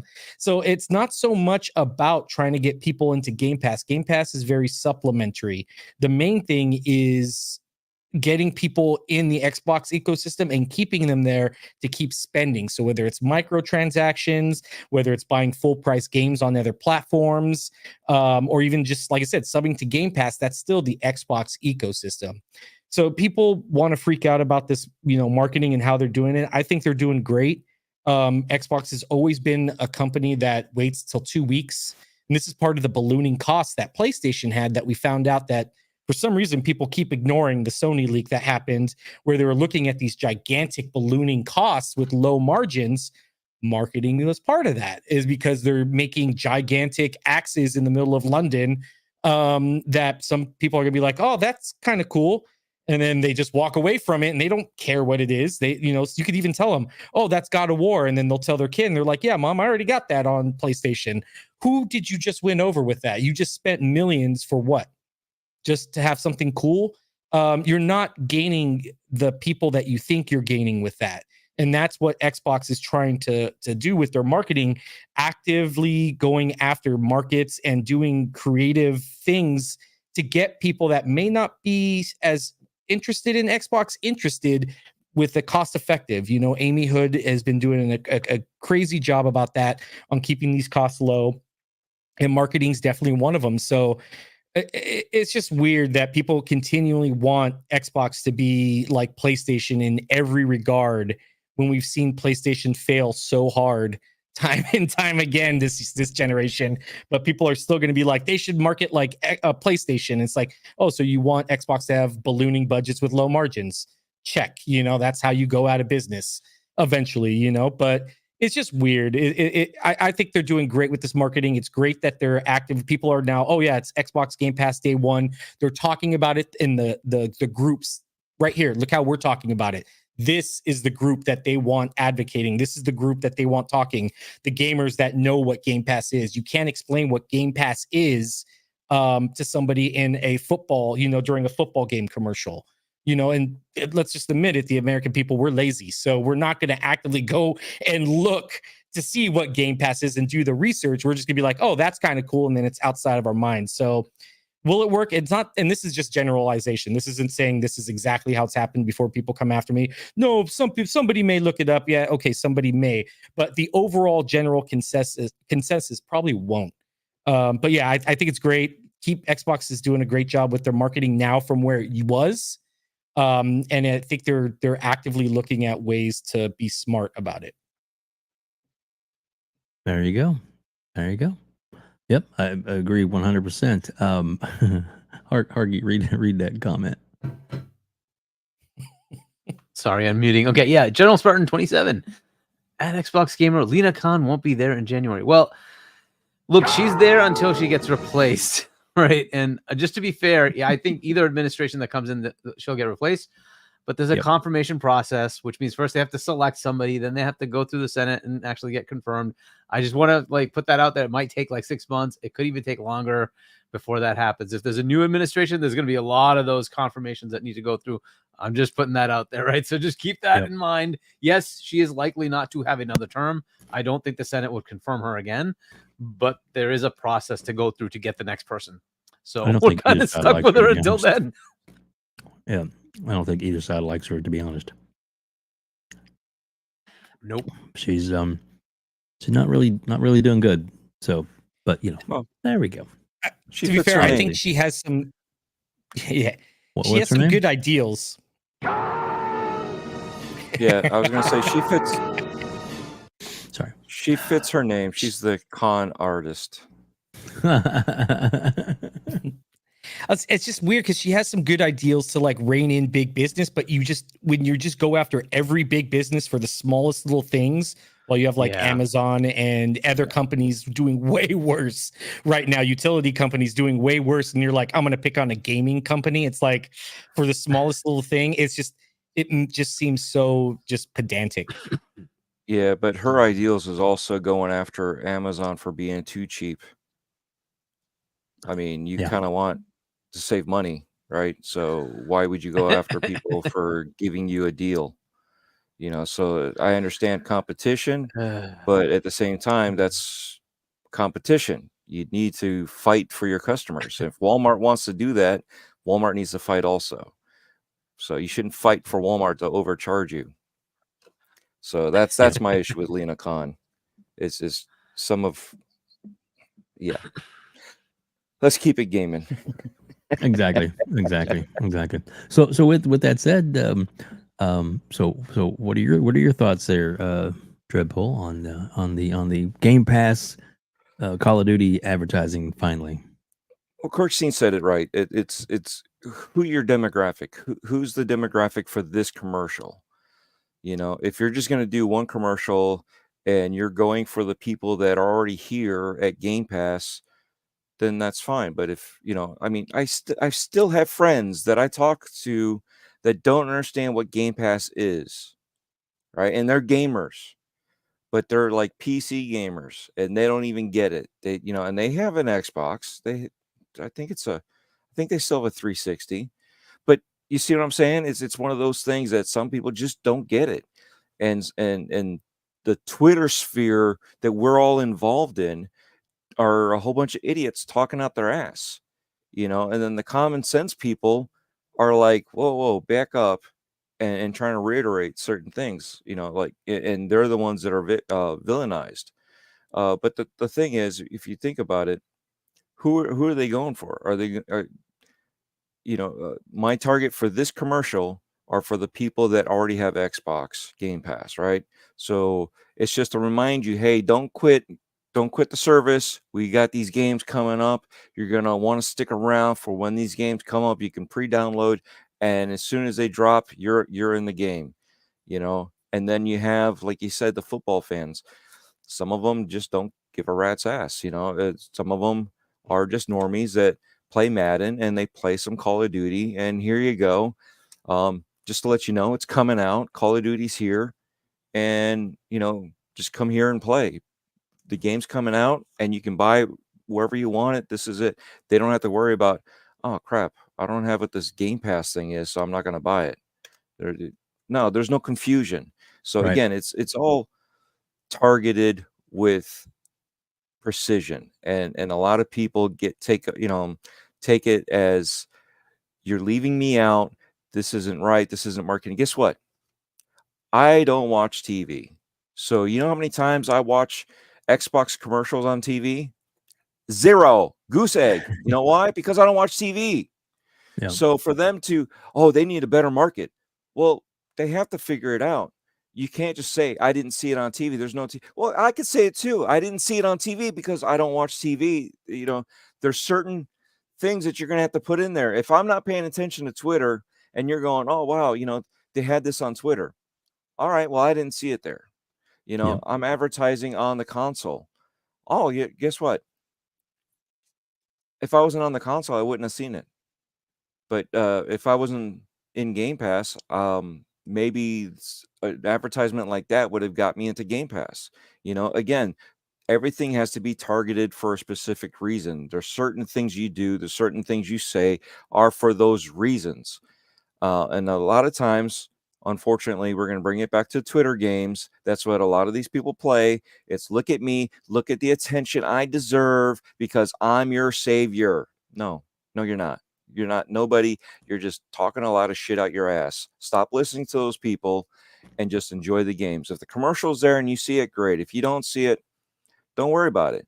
They're a big company. They don't have to worry. Technically, they don't even have to advertise it. It advertises itself. As soon as it comes out, what do you think's going to happen? I'm going to be over there at the water cooler talking with my boys about how many people I shot. And they're going to be like, oh, shit, it's already out? Okay, I'm going to be playing too. Just saying. Yep, exactly. And I actually seen that particular version of the commercial twice. Not on TV though, because I watch mainly on YouTube. So I've seen it in like YouTube spots. I'm watching somebody's stream. I think it was Boom was the other day, and it came on, and I was like, "There you go." So I watched it. Gave him the credit for it, as it were. Didn't skip it, but yeah. So yeah. And I pay for premium, so guess what? I don't see YouTube commercials either. Well, there you go. So again, you know what I'm saying? Not all of us have the money you do. No, I don't have that money. Just kidding. I just don't have the time to watch commercials. I'm with you. But that's the thing is, I am in a different spot than everybody else. Yep. Everybody else is in a different spot than the other person, right? So all five of us have different experiences from the different sources of information that we take on. One of us. Right? So each one of us has a different way of how we're going to see it. Yeah. All right. Let me clarify what I said. So yeah, like Fonzie, I'm paying for premium, but I'm broke. Look, that wasn't meant disparaging. No. It's that everybody has their priorities as to what they spend their money on. Mm-hmm. And depending on what you and where you're at in life. When I was a younger kid, I didn't have much money, or young adult didn't have a lot of money. And right now I've got a house, a couple of dogs, like the one barking in the background.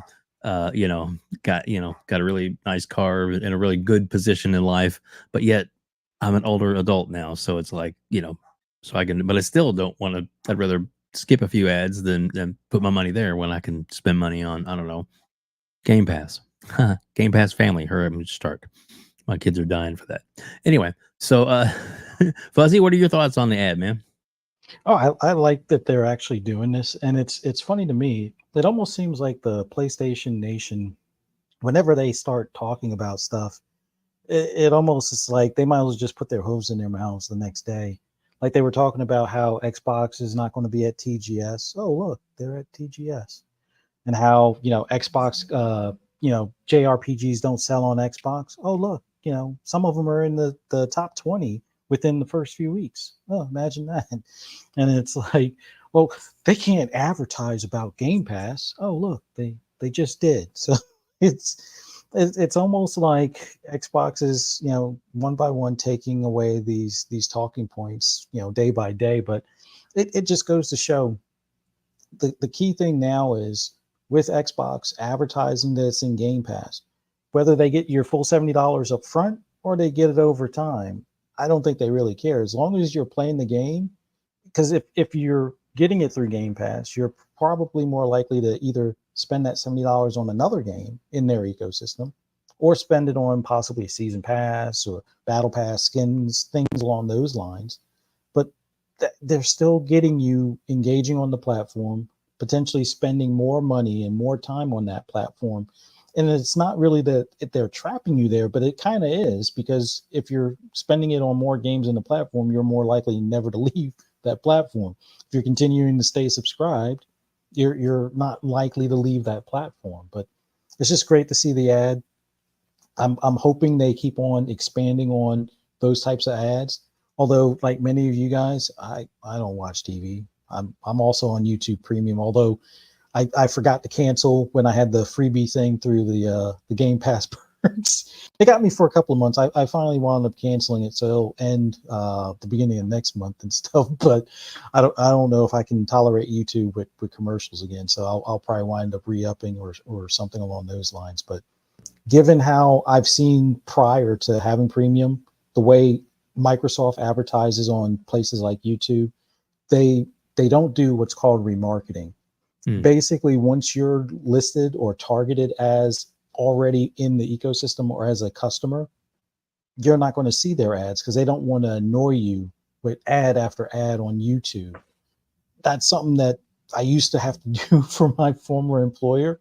So there are times where it makes sense to constantly see ads from places. Like if you notice, like PlayStation will remarket all the time. So even if you bought Spider-Man 2, you probably still saw commercials from it time and time again. Like almost every video, if you don't have premium, you were seeing a Spider-Man ad. Why? Because they don't care if they annoy you.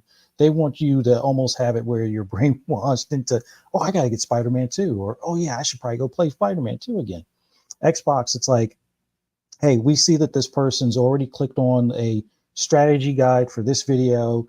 We've already seen that they clicked on YouTube on their Xbox after, coming out of a, Call of Duty match. Do we really need to advertise to them at this point? And yes, I know they have the advertise or the ads on boot up and things like that sometimes, but they make it so it's easy to get out of before it's like, oh, why is this a pop-up?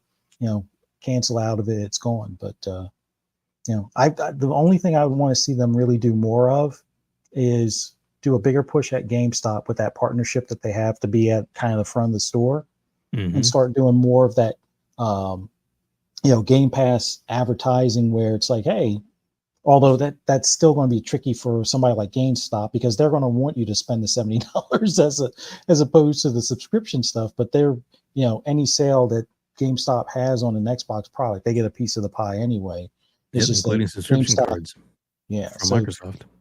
So GameStop might not, look at the $70. Well, they look at the $70 probably as the higher value, but they're, like you said, subscription cards, just the game cards, because you still can buy digital versions of the game in a GameStop as opposed to PlayStation, which you can only buy those on your actual console kind of thing. So, but to wrap it up, Game Pass ads, great. A lot of people said they couldn't do it. Hey, look what they did. And, we're just a few weeks away, and we'll all get to enjoy it if we're subscribed to Game Pass. And if you're not, hey, Microsoft will greatly appreciate that $70 contribution. Yep. There you go. I agreed. 100%. A little bit of inside baseball there, right? Yeah. What? Let's see. Fonz said this in the chat.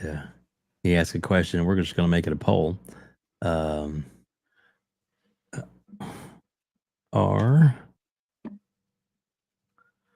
Shit. Hit a wrong button there. Holy Christ. Can Dave have a better day? Are you? Yeah, there we go. Head to you. Are you getting a PlayStation 5 Pro? Yes or no? Start poll now. Boom. There we go. That's the poll. If you're so that's the question. Are you getting a PS5 Pro? There you go. So and the race is on to fill that puppy up. In case you're wondering, I don't need a Pro paperweight. I'm definitely getting one, but that's only to sell it back. I was going to say, 30th anniversary bundle. Not only a Pro, I'm going to be getting you have the I have the Pro, the Slim, anniversary and the edition. Portal, all the 30th anniversary, and I will be selling that bundle. Yeah, and when you get ready to do that bundle, you're gonna let us know so we can show it on here, right? Get you those Sure, extra I don't care. sales. Hell yeah, we'll have you advertise it. We'll see when it sells, how much it sells for. I expect to get hopefully close to 5 figures, if not more. Like, we'll see what we get. Fonz, I voted yes, but I'm not. Fonz is that one guy that voted 0 on what was it, 1? I guess 1 or a 0, the lowest score that you could for Breath of the Wild, just because he couldn't handle the 10. Couldn't have a perfect 10. Right, Fonz? That's what you're doing here. I'm kidding, brother. That's funny. So we got over 300 people here watching us on YouTube and on X. Welcome, everybody. Thank you so much for being here. Please hit the like button if you get a chance. And if you're not subscribed, please do me the favor or the honor of hitting the subscribe button, because we are literally 2 away from getting to 3K. So that would be, yeah, there we go. What is the just buy a PC already option? Yep. Oh, I didn't think about adding that one. Sorry, I guess I should have. Well, so you would say no then. There you go. There we go.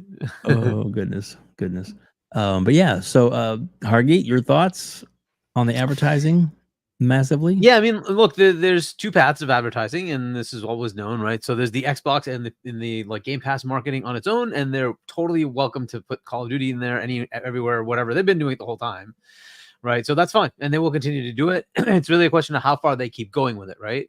And then there's the Activision side of it, and the Activision side of it is we want to advertise Call of Duty, and we're going to advertise just Call of Duty. We're not going to associate that with Game Pass.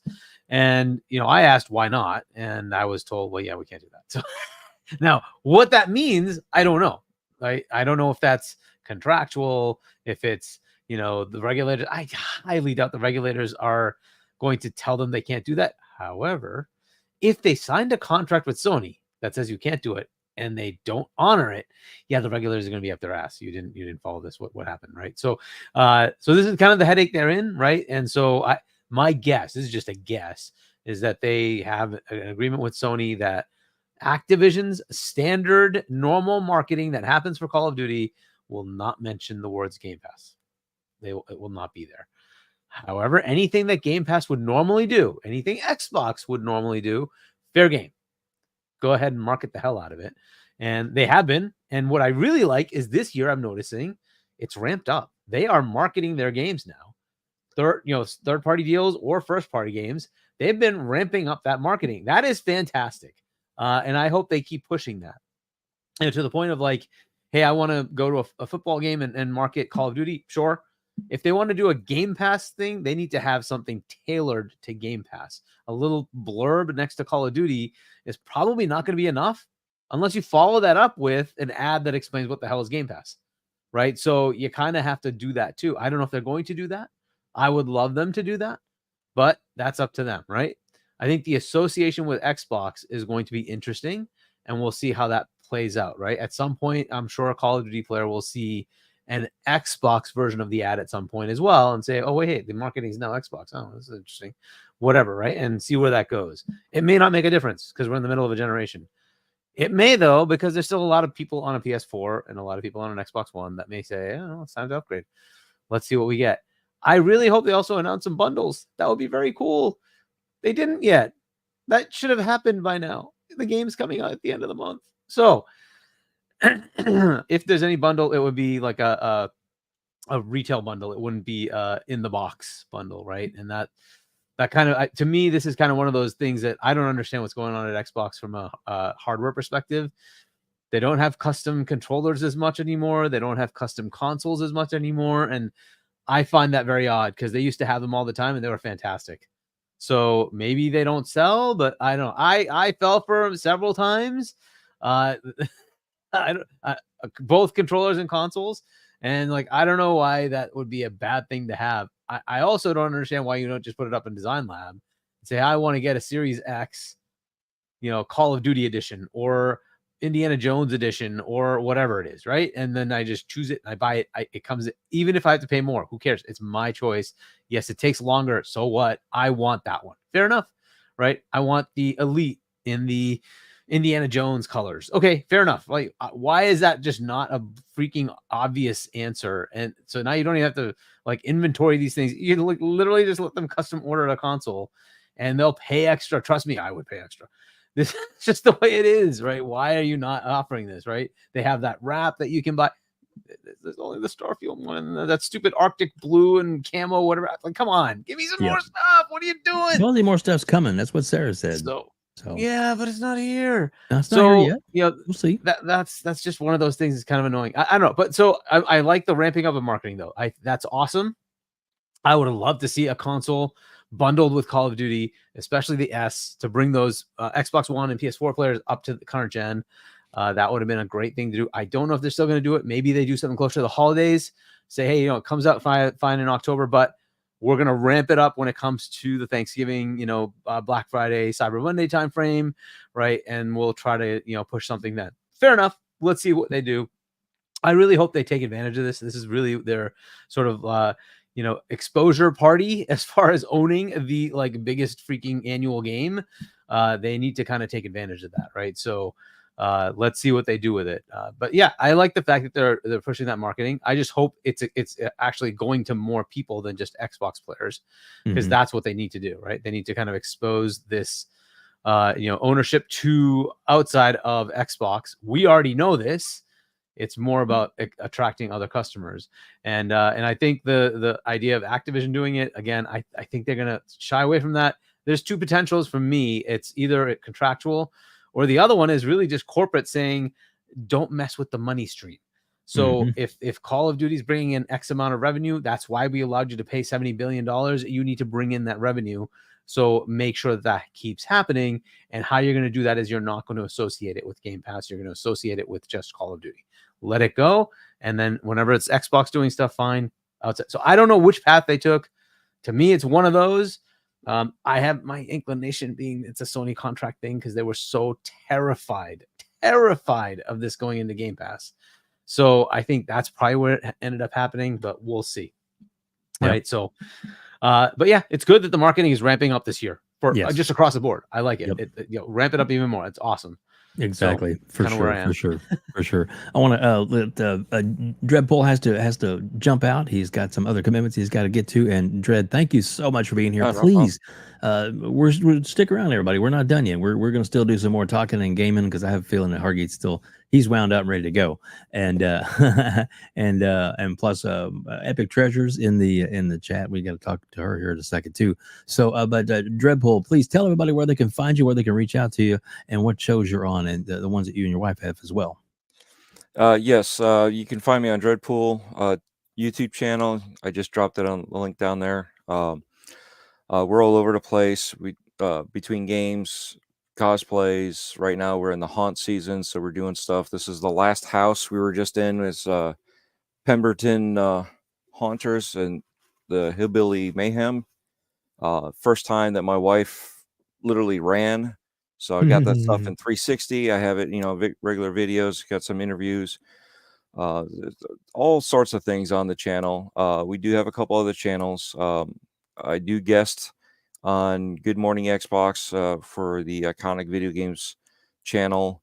Obviously, right now we're in the haunt season. We have our own house that we sponsor and all that fun stuff. So, yeah, just look it up. And Twitter is Dreadpool. The O's are actually zeros. But appreciate you having me on here. Had a great time. Sorry that I have to cut it short, but no, it's all good, dude. Wife has her podcast she has to start up, of course, we're sharing the same, computer. So of course, one of those things. And please I got to go to work. Hello. And I'll reach out to you in a few days. Maybe we can see if you and your wife maybe jumping on a close to Halloween stream if you're available. We'll talk about it. Yeah, we'll talk. Thanks Sounds again. good. Appreciate you guys, and it was great seeing a lot of the old faces in the chat. Even Fonz. We'll give him a onesie on that one. We love having you, Fonz. He's just kidding. All right, take care.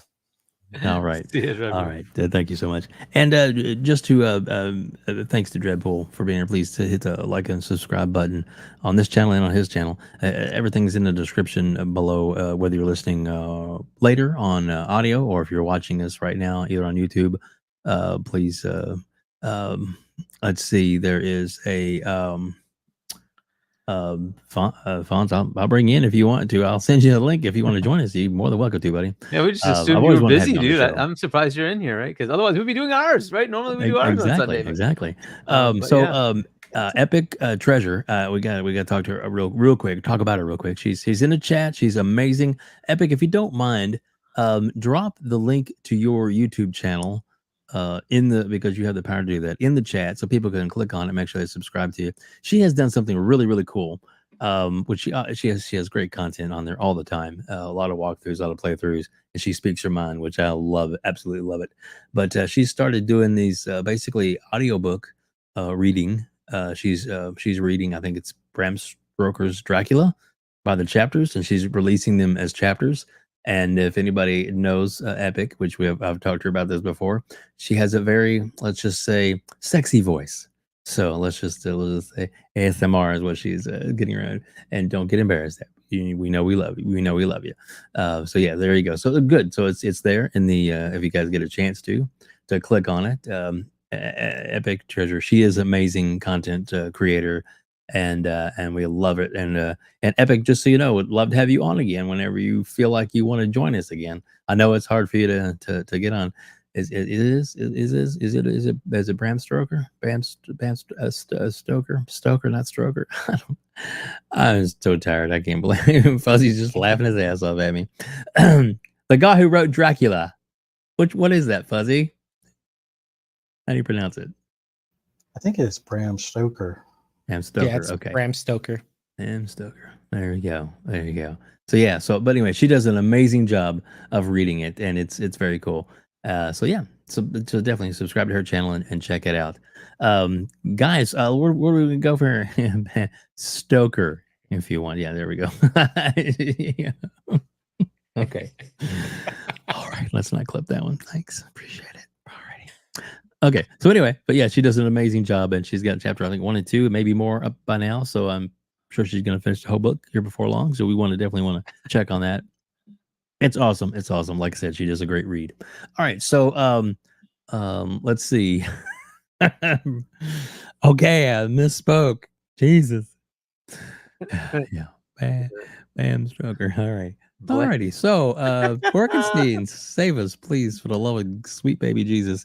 We're gonna talk about you guys want to talk about Starfield being awesome? Do we want? Oh yeah, Starfield. Yeah. All right. Cool. So let's talk about Starfield. All right, and I'm gonna play a clip of Starfield while you guys start talking. Go. Your thoughts on Starfield and the drop.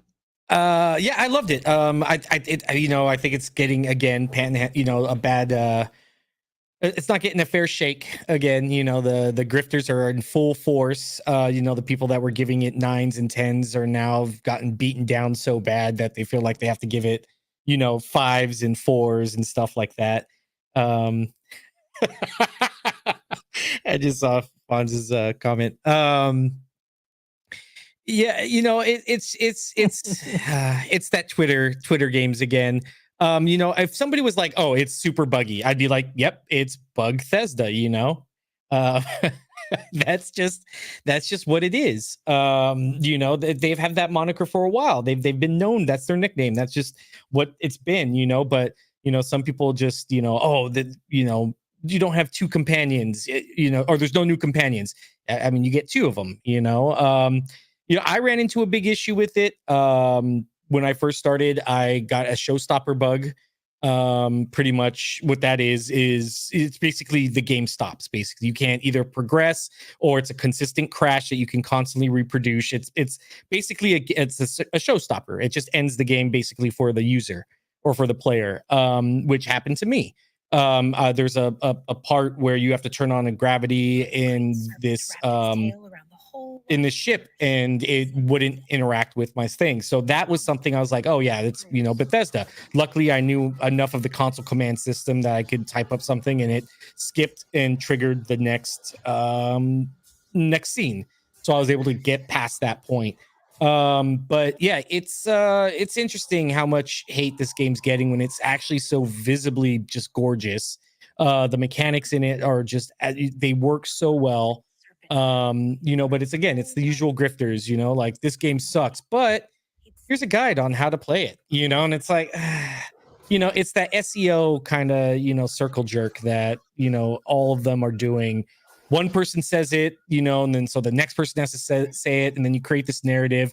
And this is like I said, as Boom would, Boom's quote, this is where I think Xbox steps on its own dick. It's where it's just, it's good guy Xbox that is giving codes to these people or letting these people have a platform consistently for their games. And it's just horrible. I really think, Starfield deserves so much better score wise than what it's actually given. If people were dissing it for bugs, again, 100%, but I don't know. It's the usual circle jerk. Like I said, the grifters are going to grift and play it, find out for yourself, or find a reviewer you really like. Jesse Norris from Xbox Era, I respect the hell out of him. I agree with a lot of his takes. I literally watched him for 5 hours out of the 7 that he played, and saw his live react as he was doing the review live and playing it. I agree with his score that he gave it. I think it's a great, solid title.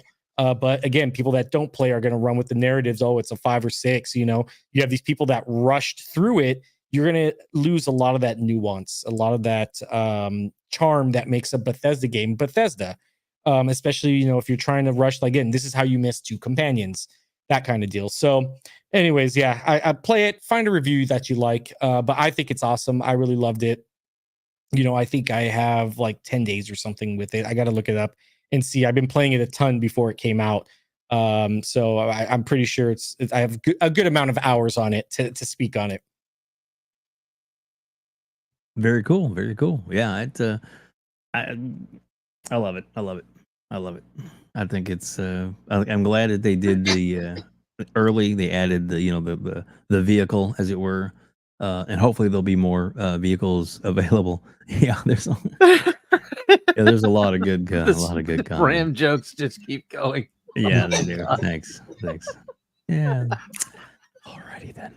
But anyway, so Fuzzy, have you played Shattered Space? Obviously, you played Starfield. You got mega hours into it. So what are your thoughts about this? The new update download. I can't get Shattered Space to proc just yet. Got it downloaded and everything. Do the space jump and all, and it hasn't triggered the distress call. Okay. For the most part, with a lot of the saves I have, because I did like 5 simultaneous playthroughs. 2 of them broke for other reasons, but I'm trying to figure out if I can start taking out some of the mods that I have going in the background, if that might, fix it.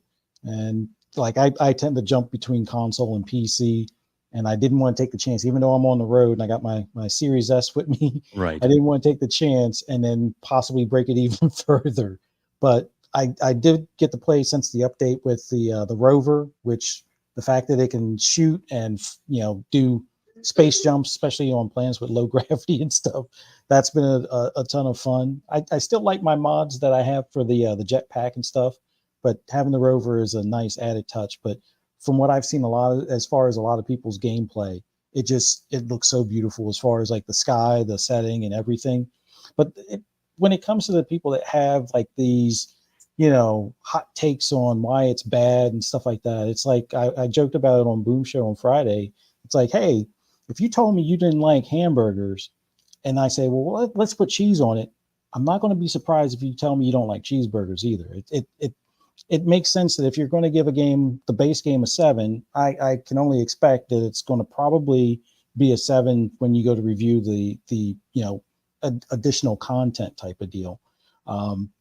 But like Corkenstein said, it's like these are the same places that will tell you it's not the greatest game or it's not a good game or whatever, but then have like the guides, the 10 tips on what to pick for your powers or what weapons you should use, or what shortcuts you should have for base building or ship building and stuff like that. So it's funny to me that even I think Dreamcast guy was saying something like, well, I finally discovered that like this is like the best when it comes to being able to choose what you want to do and be evil. And it's like, obviously you didn't play the base game because you could have always done that. Like you could shoot people in the face from get-go and get the bounty hunters after you pretty quick. So it's not like I wouldn't say that they haven't added new things, because apparently there are new companions that people have been speed running through and missed. But there is a lot to this game, and it's, even though people want to agree to disagree or whatever as far as this being a game of the generation, this is still something that people are going to be playing 10 years down the road, much like other Bethesda games, where between additional support from the studio and the additional support from the community as far as mods is going to keep this thing fresh, for some time to come. But it just cracks me up that as much as people wrote about this game being, oh, it's the game I forgot, or look at how few players are playing, it's like it's still rent free in their minds. And another thing I took notice of is that they always like to look at Steam numbers, and they're all concerned about this being a flop, or how do they get those players back? How come they're not asking the same questions about things like Horizon Zero Dawn or Horizon Forbidden West, or even most recently Ghost of Tsushima that have been released on Steam? Because guess what? If you added up all three of those games as far as active players, it's less than Starfield. And if you went back to just before the release, because a lot of people were probably revisiting the game before the Shattered Space update, it had more than God of War Ragnarok on Steam. So, and I know people like to point out that, oh, well, it sold 15 million copies on one platform. It's not the same level. Good for you. But guess what? Not many people are playing God of War Ragnarok on PC. Well, maybe it's because of the whole login thing, which guess what? Microsoft has a login thing as well, but it's usually connected to your Windows ID. So it's not that big of a deal. It's like you click something that says, okay, hey, you've linked the game to your profile. Who knew? Maybe Sony will figure that out on how to incentivize PC players to do the same type of thing. But I just like the fact that this is not going to be the only additional content we get. And for those that were worried about sales numbers, I think people forgot that in the early days, like where you could do the 3-day early access, I'm pretty sure it was like 1 million copies were already active on Steam. Not that they were playing simultaneously, but there was 1 million people that purchased it on Steam. And I think Phil even made an announcement that there was like 2 million players, which means between Xbox, the PC end of the Windows Store, and Steam, you had 2 million copies sold of either the $100, which on Steam it has to be the $100 edition, or on Xbox it could have been the $100 edition or the $30 or $35 upgrade. So it sold in the first 3 days over 2 million copies to some extent, as far as just the DLC. And people have been picking up the Ultimate Edition when it's been on sale, or things along those lines throughout that time frame up to now. So I don't know why people were worried about how well it sold based on that, where you don't even get base games nowadays in some cases doing 1 million copies, like Stellar Blade, for example. But Concord. Yeah. Oh God. Concord should be like the new measure for Fruit Fly lifespan or something. But I don't know. It cracks me up considering how many people are concerned about how this game is doing, when instead of actually playing the game and enjoying it. Speed running a game could be fun if that's what you're into, but I'd rather just play the game and enjoy it for what it is. And if you don't enjoy it, kudos to you. I would say find another game. Don't play 400 hours and then post on Steam for a review to say, oh, I played 400 hours and I don't recommend. It's like, you would think you could figure that you don't like the game in 2 hours, maybe 4 at tops. But Fuzzy, did you see the comment that was put on? It's on the screen right now. You have to jump to the system that doesn't have. Oh, okay. So maybe try that and see if that works. Yeah, I'll definitely have to give that a try, because I know that there's at least something on a lot of the systems I'm jumping or have jumped to. I'll definitely find one that's like undiscovered or something like that. So hopefully it can't hurt to try it, right? If it works, great. If it doesn't, oh well. Yeah. No harm, no foul, right? Just jumping around. Exactly. So yeah, that's what that was. I want to make sure that we pass that on to you since I saw that and pop up in chat. Thanks for doing that. All right, so let's we're gonna get Hargeet's thoughts on this, but we're gonna close this poll that says, are you getting a PlayStation 5 Pro? Yes was 14%, and no was 96% out of 128 votes. So there we go. Yeah. So yeah, I mean, and even the Pro 5 and the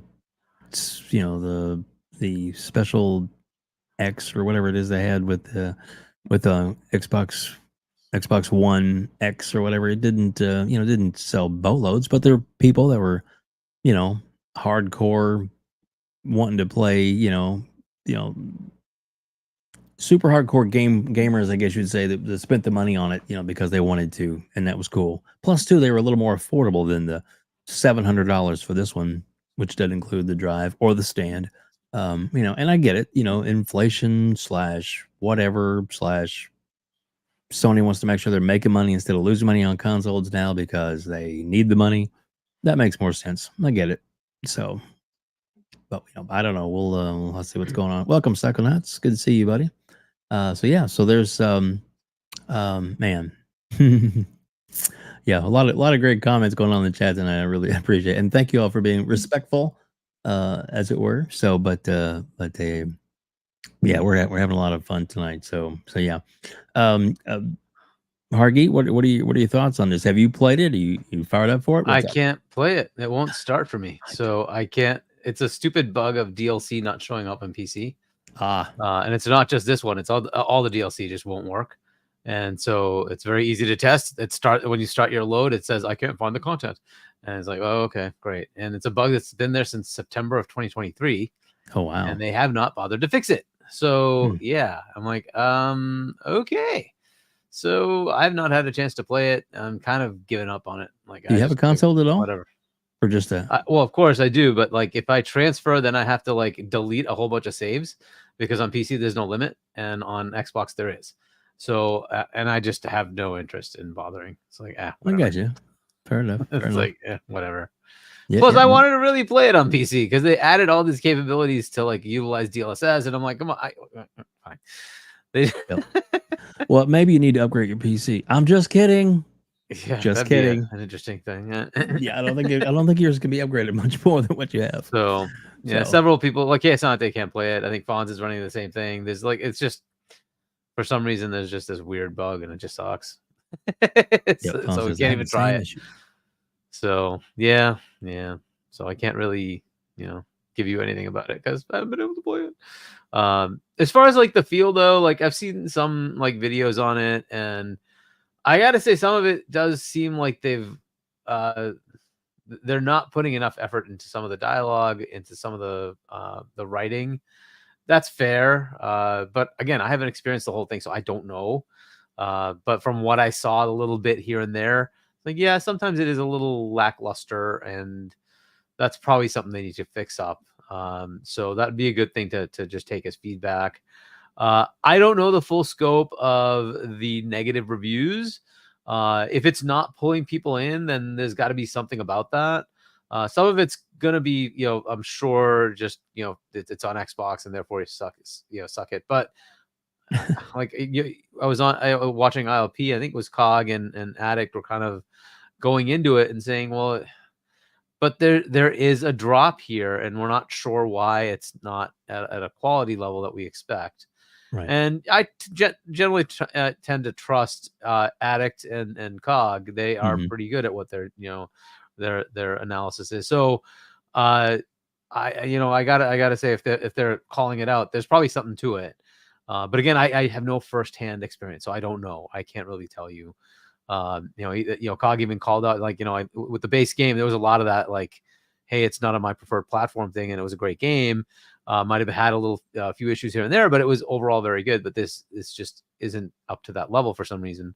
And so that's all I can really do is relay secondhand stuff, third-hand stuff. I have not, unfortunately, been able to play Somebody it myself. said in the chat that Loki said, have you tried to guys retry reinstalling the game? Oh, I went much further than that. I totally reset all Xbox gaming on my PC, wiped it all out, and then install the game again. Nope, not it just outright doesn't work correctly anyways. So then you have to go into safe mode and try to copy the files that are supposed to be there into it, and that doesn't work either. It then it loses recognition of the game, that the game is there. because I don't know what happened, but somehow in Windows 11 they've changed the way the Xbox app works, and it locks it down. So what used to work like last year, where you could say I can just copy these files in, you can't do that. You have to go into safe mode, copy it in, but that breaks the fact that it's now consistent or not, and therefore it comes up and says it's not consistent anymore, and therefore I'm not going to allow you to run. And so it's totally effed, and it's not on me to fix their freaking problem. Right. They really should just fix it. It's freaking first party. It's Windows. Like, this is their stuff. They should just own it and fix it. It's really stupid that their first party game on Microsoft's Windows doesn't work. So they should just make that work. It's really kind of dumb. Yeah. I think that's why I'm still on Windows 10, like, because there's a lot of advantages to Windows 11, but this is why I chose to stay on Windows 10, because I knew there were going to be things like this. Because I actually posted in the chat, because I was like, wait, if you guys are having that no content thing, I know I made a duplicate of it, because I did that same thing with like, it's not theirs, but Grand Theft Auto, where I have a non-Rockstar linked one where I can play it without having it bring up Rockstar for, you know, screwing around with stuff. And I was going to do the same thing with Starfield, and I'm like, well, that was the only way I could get the skins for that one laser gun and the original, you know, Constellation, you know, spacesuit and stuff. And it's like, yeah, I'm still hesitant to go to Windows 11, although I know that screws me on some of that DirectX stuff. But so yep.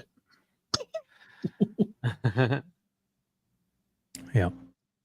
So there you go. Oh so, God! What? I just put it Well, I'm glad we're finally getting a grip on the show. That'll definitely come in handy later. But you know, wow. make sure you sit on it first. What? Was that out loud? All right. Aqua. Anyway, wow. Games. Just Right, adding so. to it, right? More fumes that fire. One time. Oh, I said stroker instead of smoker. So yeah, the stroking. Hey, well, you know. Sorry. Well, anyway, back to gaming. All right. We have fun today. We're just like, clip this motherfucker. Anyway, but dude, thanks to the 330 people that are watching us here on X and on YouTube. Thank you all so much for joining us. And we did looks like we did reach our goal of 3K. Yay! But if you haven't subscribed, please do so now, because if you know what happens, there'll be a couple days from now, and a couple people, like, whatever reason, they'll take it off, or YouTube will take it off, so it'll drive that number down. So we want to get way above the 3K mark, because it's the 301. So 3001, we definitely want to get a little more of a cushion, as it were. So please, if you haven't subscribed, please hit the subscribe button. It means a lot to us. It means it helps us a lot. It doesn't cost you anything, and you only get annoyed by me once a week when we talk about this channel. So I promise you, I won't harass you. And if you don't want to watch, you don't have to watch. But we love having you guys here, and thank you all so much. And so many great members of the gaming community that are here. Mitchy Poo, what's up, buddy? My God, we got so many great members of the chat that are here tonight. Game adaptation newscast here as well. We appreciate you. Some of those really funny comments, and of course, Fonz has been in there having a lot of fun all night. Ray, I saw Ray in there as well. So I watch what I say. I get dragged into court. No, I'm just kidding. Yeah, and of course, the mighty one, the beautiful Epic Treasure. She is absolutely amazing. And so, you know, if you get a chance to subscribe to her channel, please do so. I greatly appreciate that. And like I said, she's got some really cool content on there.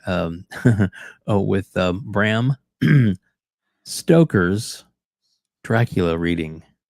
Yeah. But of course, when you listen to her, because she has a very, well, let's say it, Epic, she has a very sexy voice. You might think it's from Bram Stoker, but you know, just kidding. Stop it. Epic's like, please, God, no. Anyway, no, Epic, we're just teasing. We love you, and we'd love to have you back on the show again. So please, when you get a chance, let me know. Hey, I can be in the show, and jump on, because I don't want to bug you about it, but you know, but we really like to have you on. Hint, hint. Anyway, because we love having you on, because you're awesome. So anyway, let's see. Ray wants to see Mag in court. Those Australians, we love those Australians. Definitely love the Australians. I'm telling you that right now. It's that accent. sexy. Anyway, but yeah. So just kidding. Everybody's like, please get a room. Anyway, but no. So let's talk about the last I guess topic. I guess we'll hit on as we're wrapping things up. So there is a little. Let's see. I know I got it up here. There we go. So Assassin's Creed Shadows has had some issues, and since they've had to reschedule it and stuff, we won't really get into that part. But let's get into the rumor that the possibility that since their stocks have dropped like a rock, unfortunately for them, that they're ripe for the picking, as it were. And we know that I don't think that that Xbox can swoop them up and save the day like they'd like to. So with that said, well, maybe they wouldn't like to because they have a lot of baggage, and I mean that as in they have a lot of studio people that work for their studios that that Microsoft would have to lay off a bunch of those, because talk about repetitive, that would be a lot of repetitiveness if they end up doing something like that. So I don't think that they could do that. That's quite a burden to take on from any company. But let's say they got great IPs and great content that way. But what I would like to see them do is maybe pick up a certain franchise from them. That would be a good one to have, don't you think? If they picked up Splinter Cell, or at least made it exclusive for a while or something like that, that'd be nice. That'd be nice. Maybe it's just me, but so we're going to start off the other way. We're going to start with Hargeet right now, and because I know he's got some thoughts on this, and I won't always make him go last, I promise. So Hargeet, tell us your thoughts on I guess the who do you think is ripe to buy them? Do you think they will end up selling, or do you think they're just going to buckle down and get through this? What do you think? I mean, it's always possible somebody could. It won't be one of the platforms. From a Nintendo perspective, I don't think they'd be interested in dealing with the headache. From a Sony perspective, it's awesome to get the IPs, the developers. The problem is they have problems right now of their own to deal with. I don't know how much they would want to tackle a large 20,000 person purchase and then proceed to go figure out how to fire all those people, streamline process and whatnot. They actually, if it was like the, PlayStation of old, I would think that would actually be a great fit to kind of clean it up and try to make something of what they have. But I don't think they're there right now, especially with the colossal failures they've had, with their current gen, with Bungie, that acquisition just being an absolute fail, and they just shut down Concord after 2 weeks. I don't think Fair Games is looking like it's going to be that big of a game either. And they've had other massive fails with Babylon's Fall and Destruction All Stars, on and on and on. Right? They just aren't in that place. They basically are just remastering and remaking and then sequeling the games that came from the PS4. And that's what's been keeping them afloat. I don't know how much more that's going to help them, but that is a problem for them to try to buy it. It's cheap. It's really cheap. But I don't know that it's something that Sony would want to take on. It's not just PlayStation. It's Sony on the line that has to take that on. So I'm not sure they'd be a great fit. If this was like, mid 2000s, like, or what, something like that, it'd be perfect. Like a PS2 era freaking PlayStation. Hell yeah. They should just buy them. Right. But it's not PlayStation 2, PlayStation. It is in a different world right now. Their acquisitions that they've done so far outside of Insomniac, they've been kind of bad. So it is a big headache to take this on and fix it, right? So, and then Xbox is barred from buying it because of the structure they have with their ABK cloud rights. They are, I think it's 15 years, something like that. They're just blocked. They can't buy them. So the platforms are out. That doesn't mean that Take-Two or EA or Comcast, remember they were trying to look for EA. They certainly easily could come up with a couple of $1 billion and buy them. So that's an option. Right. So I don't know if they're still in the market, right? They have to, we have to see if that's a possibility. But that is a potential. But again, what would they bring as expertise? How would they fix this problem? Because they would have to bank on existing expertise. The reason they wanted EA was because they're cash cows. They have the FIFAs. They just keep churning money, right? They have consistent live games that keep churning money as well. And so that's just a constant revenue stream. Even if you have like a fail here and there with one of the single player games, They just have other games that keep making money. People keep buying those games. So it's a tougher sell unless you have somebody that can go fix it. So this is kind of the headache they run into. So I'm not sure that there's a lot of rescues. I could see Take-Two as a possibility. I could see EA as a possibility. But both of them would have to take a massive black eye, because you know what they're going to do, right? They're going to take on the 20,000 employees and cut it in half. And that's a huge hit, because you're going to have to do that. And no matter how you cut it, even if people know, yes, it's going to happen, there's still going to be the headlines. Take-Two fires 10,000 employees. Do they really want that kind of shit? Like, seriously, what does it give them? Right? So unless you can say that this is going to bring them a lot of revenue, it's a tough one, right? They already have GTA. They already have NBA 2K. It's like, what am I going to... They have Zynga. Like, we'll go fix Zynga first, make that all good, and then you can maybe look at it. This is the headache, right? So it's tough to find a balance for that. As far as like the potential for Tencent, Tencent, I think, owns 10% of them already. There's going to be challenges from regulators to say that Tencent can own them. That doesn't mean they couldn't structure something where they don't own them, but say they loan the money to buy out the stocks, and then somehow the Gamo family still owns the majority of the stake of the company, but there's a larger stake, say like 40%. That's Tencent. That's a possibility. I don't know if they would structure it that way, but ultimately they still have to fix it. They still have to go through the mess and fix it. So there's going to be some, interesting cleaning, that's going to have to happen. It's going to suck for the next couple of years over there. They're going to have to work through what they can actually give you that will actually sell, and they need to consistently drive revenue. One of the things I've also been throwing out there is the potential that the Game Pass deal that they kind of walked away from and decided Ubisoft Plus Classics would go into PlayStation Plus Extra and Premium. Because that service was kind of just coming up. They're like, hey, let's make that deal. I'm sure PlayStation made it very attractive. The problem is that kind of fizzled out. That the Extra and Premium isn't doing as well as was expected. It isn't. They lost 50% or so, just short of 50% of their subscribers. Like, what was it, 4 or 5 months ago, whatever it was.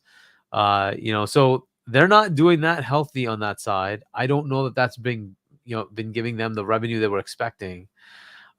Maybe it is, maybe it isn't. I don't know, right? But that's kind of a question mark. If you went over to the other side and said, hey, Game Pass Ultimate would include it, how much of a delta is that for them? Because there you're probably looking at 25 million subscribers versus maybe a handful of million subscribers on the PlayStation side. I don't know, right? That might be a rescue, right? And I don't know how they could work that structured deal, right? Because I'm sure there's some lockdowns with PlayStation that you will not touch Game Pass for X number of years, right? But that could be a potential rescue, and I don't know if the current PlayStation is the same as it was before. PlayStation under Jim Ryan was we need to kill Xbox. I don't know that Hiroki's in that position. I don't think he specifically cares about killing the competitor that happens to put the most lucrative game that they're going to have on their platform in Call of Duty. There's also that Minecraft game that they keep selling a lot over there, or playing a lot over there. So you need to kind of like look at that and say, I don't really want to kill Xbox. And I certainly don't want the end of Ubisoft either, right? It's not good for anybody in the industry for that kind of a massive juggernaut to just die out.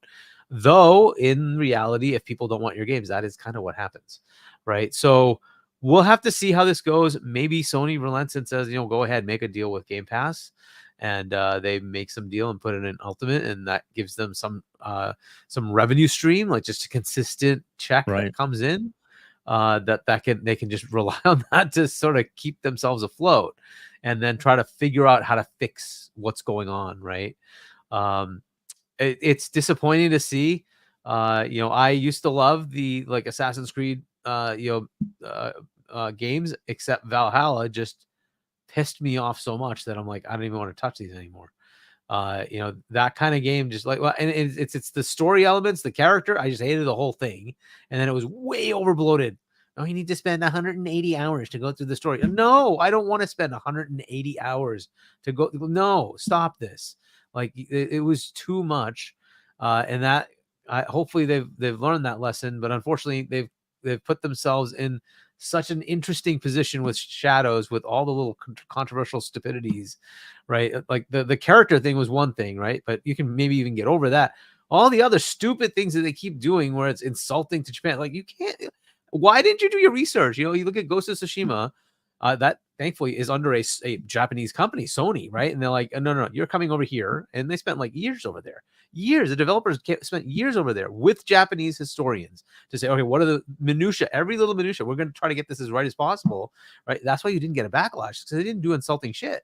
That's just the thing. So I don't know what they did here. Apparently not enough. So this is the kind of thing that's going to make it worse for them. So it's a bad state to be in. I don't see an easy rescue. I don't. Even with the Game Pass thing, that is taking a contract that's in existence, working with a massive competitor with PlayStation to see if they'd be okay with putting it over to here. And that's if Microsoft wants it. I think it's a great idea because there's a whole bunch of back catalog games that would be awesome for Game Pass. But understand that would also be Sony saying, hey, why don't we make our competitors' subscription service even better when we're not able to make ours work? But the flip side of that is Ubisoft is in trouble. So it's a tough situation. It's just the way it is. I don't really have good answers. I think there is going to be some potential of Tencent or potentially a rescue package of some sort, just because there's 20,000 employees on the line. And I don't know how many of those are in the EU, where the EU itself tries to help them out and says, okay, what is it going to take for you to kind of stay solvent? And then work a plan together, right? So that's a potential. The other option is they work with Tencent and try to borrow money, whatever it is, and then, handle it internally and make it a private company. There's potentials either way, or they do nothing. They just stay the way it is, and like they just fix it, and hopefully they can resolve it, right? So I think that's kind of unfortunately where they are. The remaster remake thing, that hasn't been going as well as it could. Splinter Cell, the one you mentioned, is already being rebooted. They have not put that game out yet. We don't know when it's coming. There was that Prince of Persia remake, Sands of Time. It came out horrendous, right? The review of the trailer was not good. So they're like, okay, we have to start again. But the team that's going to do it is the one that does AC, the standard Assassin's Creed. And they're like, okay, well, that's going to take time. And like, okay, well, so now what, right? Is that even going to happen anymore? I don't know, right? This is... And all their games have kind of flopped. They had that Skull and Bones and Avatar game, and even the 2D side scroller Prince of Persia, which was a great game, by the way, but it just didn't sell. It didn't sell. It didn't resonate. It's unfortunately kind of where they are. And if Shadows fails, oh my gosh, are they in trouble? So this is kind of what their status is. But like, good luck to them. We'll see where it goes. Unfortunate, but Yeah, exactly. It's pretty crazy. I mean, I don't think I can't imagine a world without them as far as gaming, because there's so many great franchises that they do own, and they have some really good games too. Unfortunately, it happens. You're right. It's not saying it couldn't happen, but that's just hopefully somebody will buy up the IP. That'll happen. They will sell the IP off, but it'll never be the same, right? Because unless you have the people that, it's not just the IP, it's the people who were impassioned by the IP to make the IP to give it life and continue it, right? Yep. And that, there's also just realities of a lot of those people retired. They went on to other, studios. Like there's just those kind of realities. Just think of it like BioWare, like any of these big companies that made awesome games, and suddenly they just stopped doing it because, well, those folks went on to other things. So. Yep. So, Fuzzy, what are your thoughts on this? All right, so I was probably one of the few people back in the past when Vivendi was looking to do that hostile takeover that I was rooting for it. I hate the Guillemot family, and the reasons being what they did to the Division and what they've done to a lot of their creatives as far as some of the studio heads that they've had in the past. It would be like, hey, we have this great idea, let's make this game. And then it's like, I mean, and I can understand from a business standpoint, you want to figure out how you can get the most dollars out of an IP or out of a release. But some of their earlier tactics on how they would do monetization, and for me, the key example was Division 1, where they would sell you keys and you'd need a certain amount of them to open up a package, which that package didn't have a guarantee of you getting any of the things listed. It was like a typical loot box where it was random. And after a while, if you kept on getting you would get duplicates of the stuff you really didn't want. And you could break that down into a key, which was like 1/16 the value of what you paid in cash to get towards the original thing. So because of their approaches on some of that stuff, like they've done a great job with revitalizing things like Rainbow Six Siege, because that, you know, had a rough start. They did the same thing with For Honor. They stuck with it. They stuck with even the original crew. And now it's more of a Forza Horizon clone, but they continue in a lot of ways doing good things as far as keeping their IPs relevant or working on them. But it seems like Yves sometimes just says, that's all good and all, but how can we squeeze more dollars out of the customers? That's probably not what he's saying publicly or anything like that, but that's kind of the gist that it feels like. And sometimes they seem to chase trends. Like they are the ones that set the trend for an extraction shooter. Yes, I know Escape from Tarkov in its earliest alpha phase was released before the Division 1, but the Division 1 was in, you know, development far longer than what those early development phases were for Escape from Tarkov. And if you look at how Division's Dark Zone was, that was the original, you know, extraction shooter. How they let that you know, I guess crown fall or kind of ignored it because they broke up the Dark Zone for Division 2. It didn't quite hit the same or appeal to the same player base as well as it did in the first game. So that there's been some things that they've hit and some things they've missed on, but I've always been like anti-Yves family for that ever since they messed with the monetization on Division 1. And with all of that, there was a time where I thought the best place, even though it's not my preferred platform, but it is a platform I own, I thought the best solution for Ubisoft prior to the ABK deal, prior to them acquiring Bungie, was for PlayStation to buy it. They were at that point, they were in talks with Jade Raymond. I don't think it was announced yet. They were in talks with her about acquiring her studio. So it's like, you know what? They acquire Ubisoft, they can hand her AC back and they can get back to the roots of AC and so forth. They could use the Tom Clancy IP that eventually, you know, the Yves family kind of screwed to some extent by that X-Defiant originally being listed as a Tom Clancy title, although it's still Tom Clancy adjacent, I guess, because you have things like The Division and Rainbow and so forth in there. It would have been one of those things where Sony could have used that Tom Clancy name to bring back a SOCOM or something in that kind of universe. And it would have been potentially their, I wouldn't say Call of Duty killer, because you're not going to kill Call of Duty. Only Call of Duty can kill itself kind of thing. And I don't foresee that happening. But it at least would give them something in-house that they could probably stand on a bit better than what they've done with Killzone. And there's many other things that seem to fit. Like when you look at Ghost of Tsushima and you look at the AC, you know, titles, there are some overlap and things that would have worked that they could have expanded into other series. With Sony, they could have turned Watch Dogs into that like spy type game to some extent and grown it even further. And you would have had that arcade racer finally, since you killed off Evolution and Drive Club, you would now have the Crew as your arcade racer to kind of fill that void where not everybody wants to be a sim racer. Some people like your Need for Speeds or things like Forza Horizon, which is king right now in that area. So it would have given them a lot of leeway for, you know, future endeavors and so forth. And they were fairly decent at the games as a service thing. Yeah, they're still learning. The Skull and Bones isn't quite landing the way it probably should, but it's still one of those things where I thought that would have been Sony's best buy as opposed to going after Bungie, because I thought Bungie was kind of a weird one, especially after, you know, you could see that the talks with them and Xbox had broken down. And I made a comment way back then. It's like they were too expensive for Xbox, and people gave me flack like I didn't know what I was talking about. And it wasn't that Xbox couldn't afford them. It was just that Phil didn't see the value in that price that they were probably asking for, and they were looking to expand. So it was like, yeah, that doesn't make sense. And Sony kind of fell for it. And we see the results of all of that chaos that's going on over there.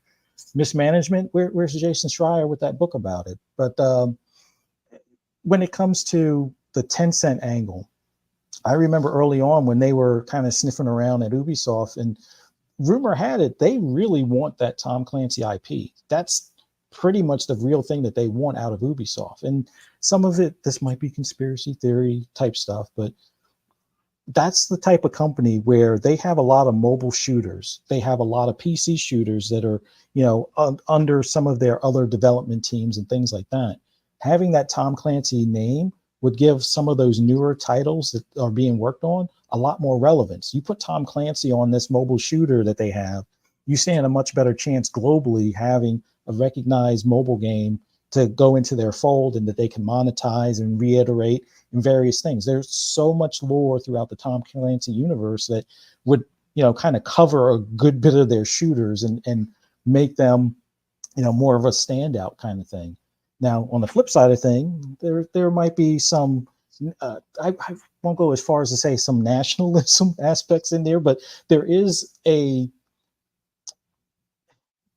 the global sense of things, where the U.S. is not always viewed in the best of light. So you may have seen some Tom Clancy titles give a everybody is your enemy kind of, overview, and have something that might be skewed more like a home front type of deal, where, not saying that would be a good or a bad thing, but they would use that, not necessarily for propaganda purposes or anything like that, but there would be a different influence in possibly some of the lore or some of the spin-offs that you may see in the Tom Clancy universe. So having something like that is very valuable to a company like Tencent, like I said, where they have a ton of different shooters that they could rebrand or label as a Tom Clancy universe thing and garner more attention in that regard. But I think if there's any way Tencent can take over and the Guillemot family can be kind of ushered out, buyout or whatever the case may be, I think that would be the best possibility for Ubisoft. Anything less than that, where the Guillemot family is still in place, I think Tencent is just going to let them continue to fail until the Guillemot family basically gets booted out the hard way. And it'll just be one of those things where they could take that IP on the cheap, because considering at this point how much it would probably be to just buy that IP off of Eves, probably wouldn't be worth it, as opposed to give them a little bit of money to kind of give them enough rope to hang themselves kind of thing, without necessarily having all of those losses other than what you could write off in global profits or things along those lines. But I don't know. I hope they can figure stuff out on how they can stay, above or stay in the black as far as things are concerned.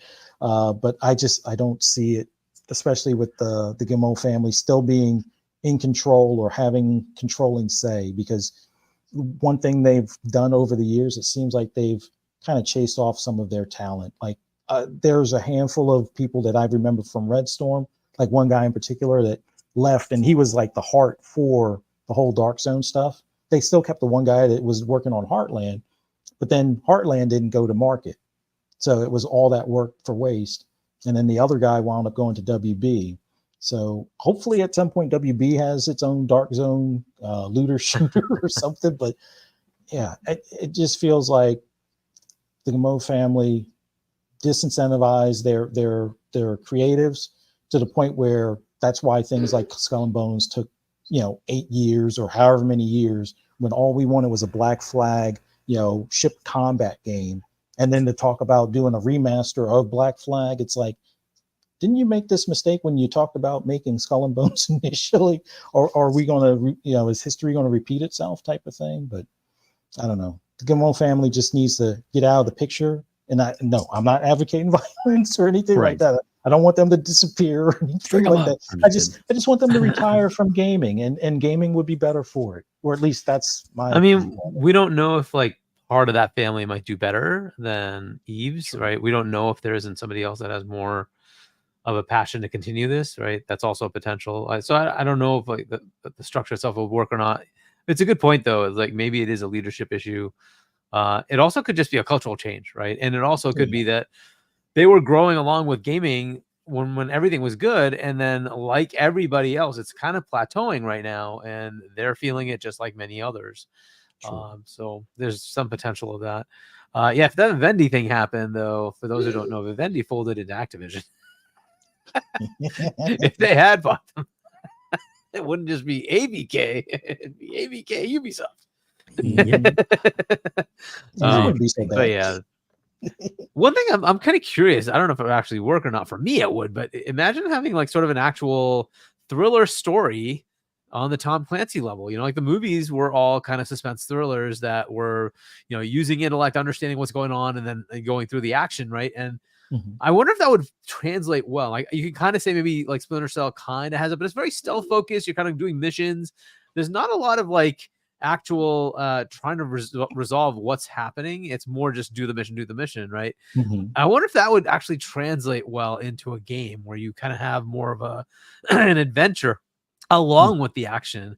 You know, maybe a little bit more cinematic, more sort of the Sony formula.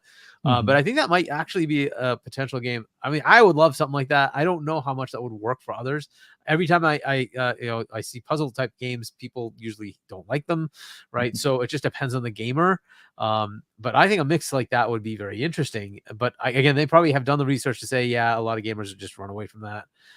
So it'd be interesting to see if that kind of game would actually resonate. But that Tom Clancy license, to me, that's what it should be like, right? A James Bondy, you know, like, hey, I have to figure out what's going on, but also there's action, right? That kind of thing, right? And then maybe you, like Tom Clancy goes even further, right? And I would have loved to see something in that level, but I don't know if that's a possibility for a game. Maybe it just isn't, right? Most of the Tom Clancy stuff has been action, right? It's all kind of just action games.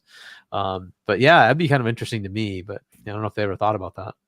I think it should be a possibility, considering you could take the options on how you attack that situation, where you could almost do like Watch Dogs. You could do the hacking aspect, or set off deploy decoys and things like that, while you sneak around to a different entrance or something along those lines, or do it completely remotely, or use a drone type of deal. So that type of combo, that could be the next phase for them. But I don't know if it just feels like Eves would hear that and be like, well, you know what would be even better? How about we put Sam Fisher in Rayman? Yeah, we haven't done that yet. So got a big shout out to Mash. Harvey, can you read that real quick for us? Yeah, Mash gifted 10 WebDave memberships. Thank you so much, Mash. And now I gotta go find the stream to tell you who got them. Okay, we got Joe Dunmore, Talos Ray, One Trick Pony, Lloyd C, BT Maverick 707, Fred Gurian, or Gurian, I don't know how to say that one, Victor Bernard, and then Cesar Cavazos, and then Platino J, and Lamingo Da. I think those are the ones. Yep, there we go. Very cool. Mash, thank you so much. It's very, very kind of you to do that. And that's 10. That's a hell of a lot of gift there, buddy. Sorry if I mispronounced anybody's name. Appreciate it. Yeah. We don't count out for spelling, as it were. So, Mash, thank you so much. And also, just so you know, now you have a membership. You actually have access, if you're on YouTube, to all these great emojis. So there you go. So it's a whole bunch of them there to use. Burn them up. Have fun with them. Yeah. So again, thank you so much, Mash, for your generosity and for your support on the channel. It is amazing. We greatly appreciate you. All the people that watch and subscribe, and some people just, if you make a comment, if you even if you hit the subscribe button, is a big help to this channel. Right now we're at 3K plus 2. So if we can get a little bit more than that, that'll give us that buffer we need. So yeah, so I know I sound like I'm greedy, but of course, we want to get to 100K someday. But 3K is good to get to now, and we'll work on growing even more later. So thank you so much for everybody's support, and we appreciate y'all being here. Thank you so much. Yeah, we got emojis for everybody, as you'll see. So Corkenstein, buddy, what are your thoughts on this, man? And of course, anybody you jump in, chime in, whatever. What are your thoughts on? And more in the chat. If you got comments too, let us know what your thoughts are. Corkenstein, floor is yours, sir.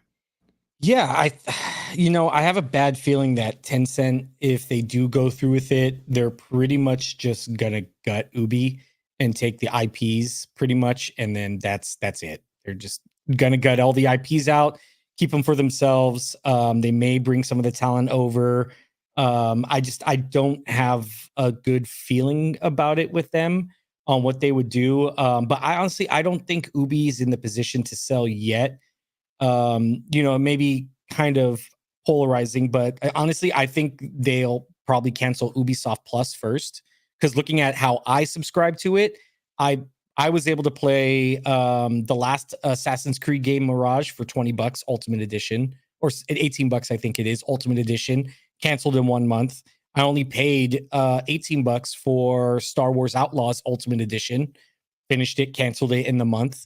And that's how people are playing these new games. And I don't think Ubisoft really thought, they jumped onto this subscription thing based off of, the buzzwords and seeing other, but they don't have that catalog, because like Game Pass and PlayStation, they have the luxury of third-party games as well as their own first-party. So there's always something new coming into those services.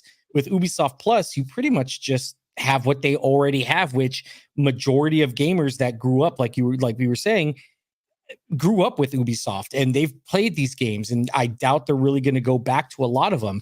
And then they really don't have any kind of game that, Skull and Bones probably would have been their best one to have somebody that would be subbing into Ubisoft Plus that would benefit for them.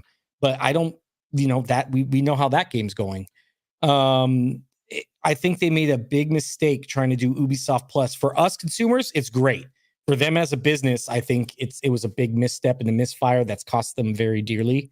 And I think if anything, they'll probably cancel that service first before anything. I just think they've rested on their laurels too much. They haven't really done anything crazy. Even Assassin's Creed, yeah, they did the whole Origins, from the last game. They revamped some stuff like, all the original Assassin's Creeds. Those played very well because they were so vastly different in the mechanics and the storyline and where they were taking a narrative. Now, I don't know, it just kind of seems like they're phoning a lot of this in. The overall plot has been lost for Assassin's Creed, and I think gamers know it.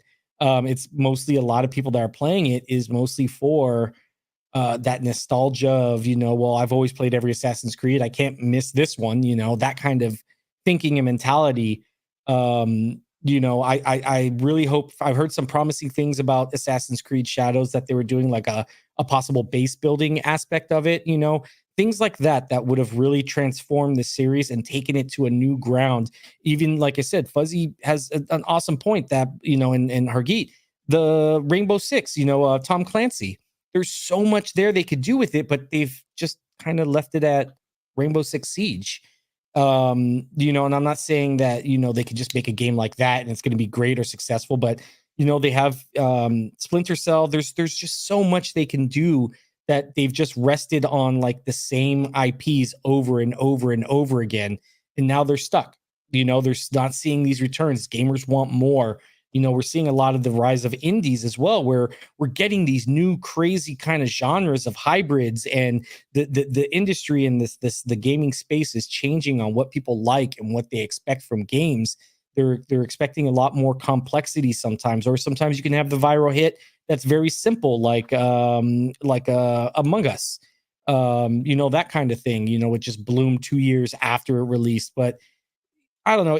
I just think, like I said, the leadership there needs a shakeup, and I think Yves going is a big one. I'm not sure if it's the whole family in a sense, but I do think that he's played a very big part of just resting on the cash cow. And now that it's milked dry, he's just kind of like, where do we go from here? And hasn't really adapted with where the industry's heading properly. So maybe they might, like I said, I think if anything, Ubisoft Plus might get canceled. I don't even think a Game Pass deal would probably save that. Like I said, it'd be great for us as consumers, but even still, that's, you know, like Hargeet was saying, that Sony contract is, you know, I doubt they can get around that somehow without either having to pay Sony a lot of money or Ubisoft to pay Ubisoft a lot of money.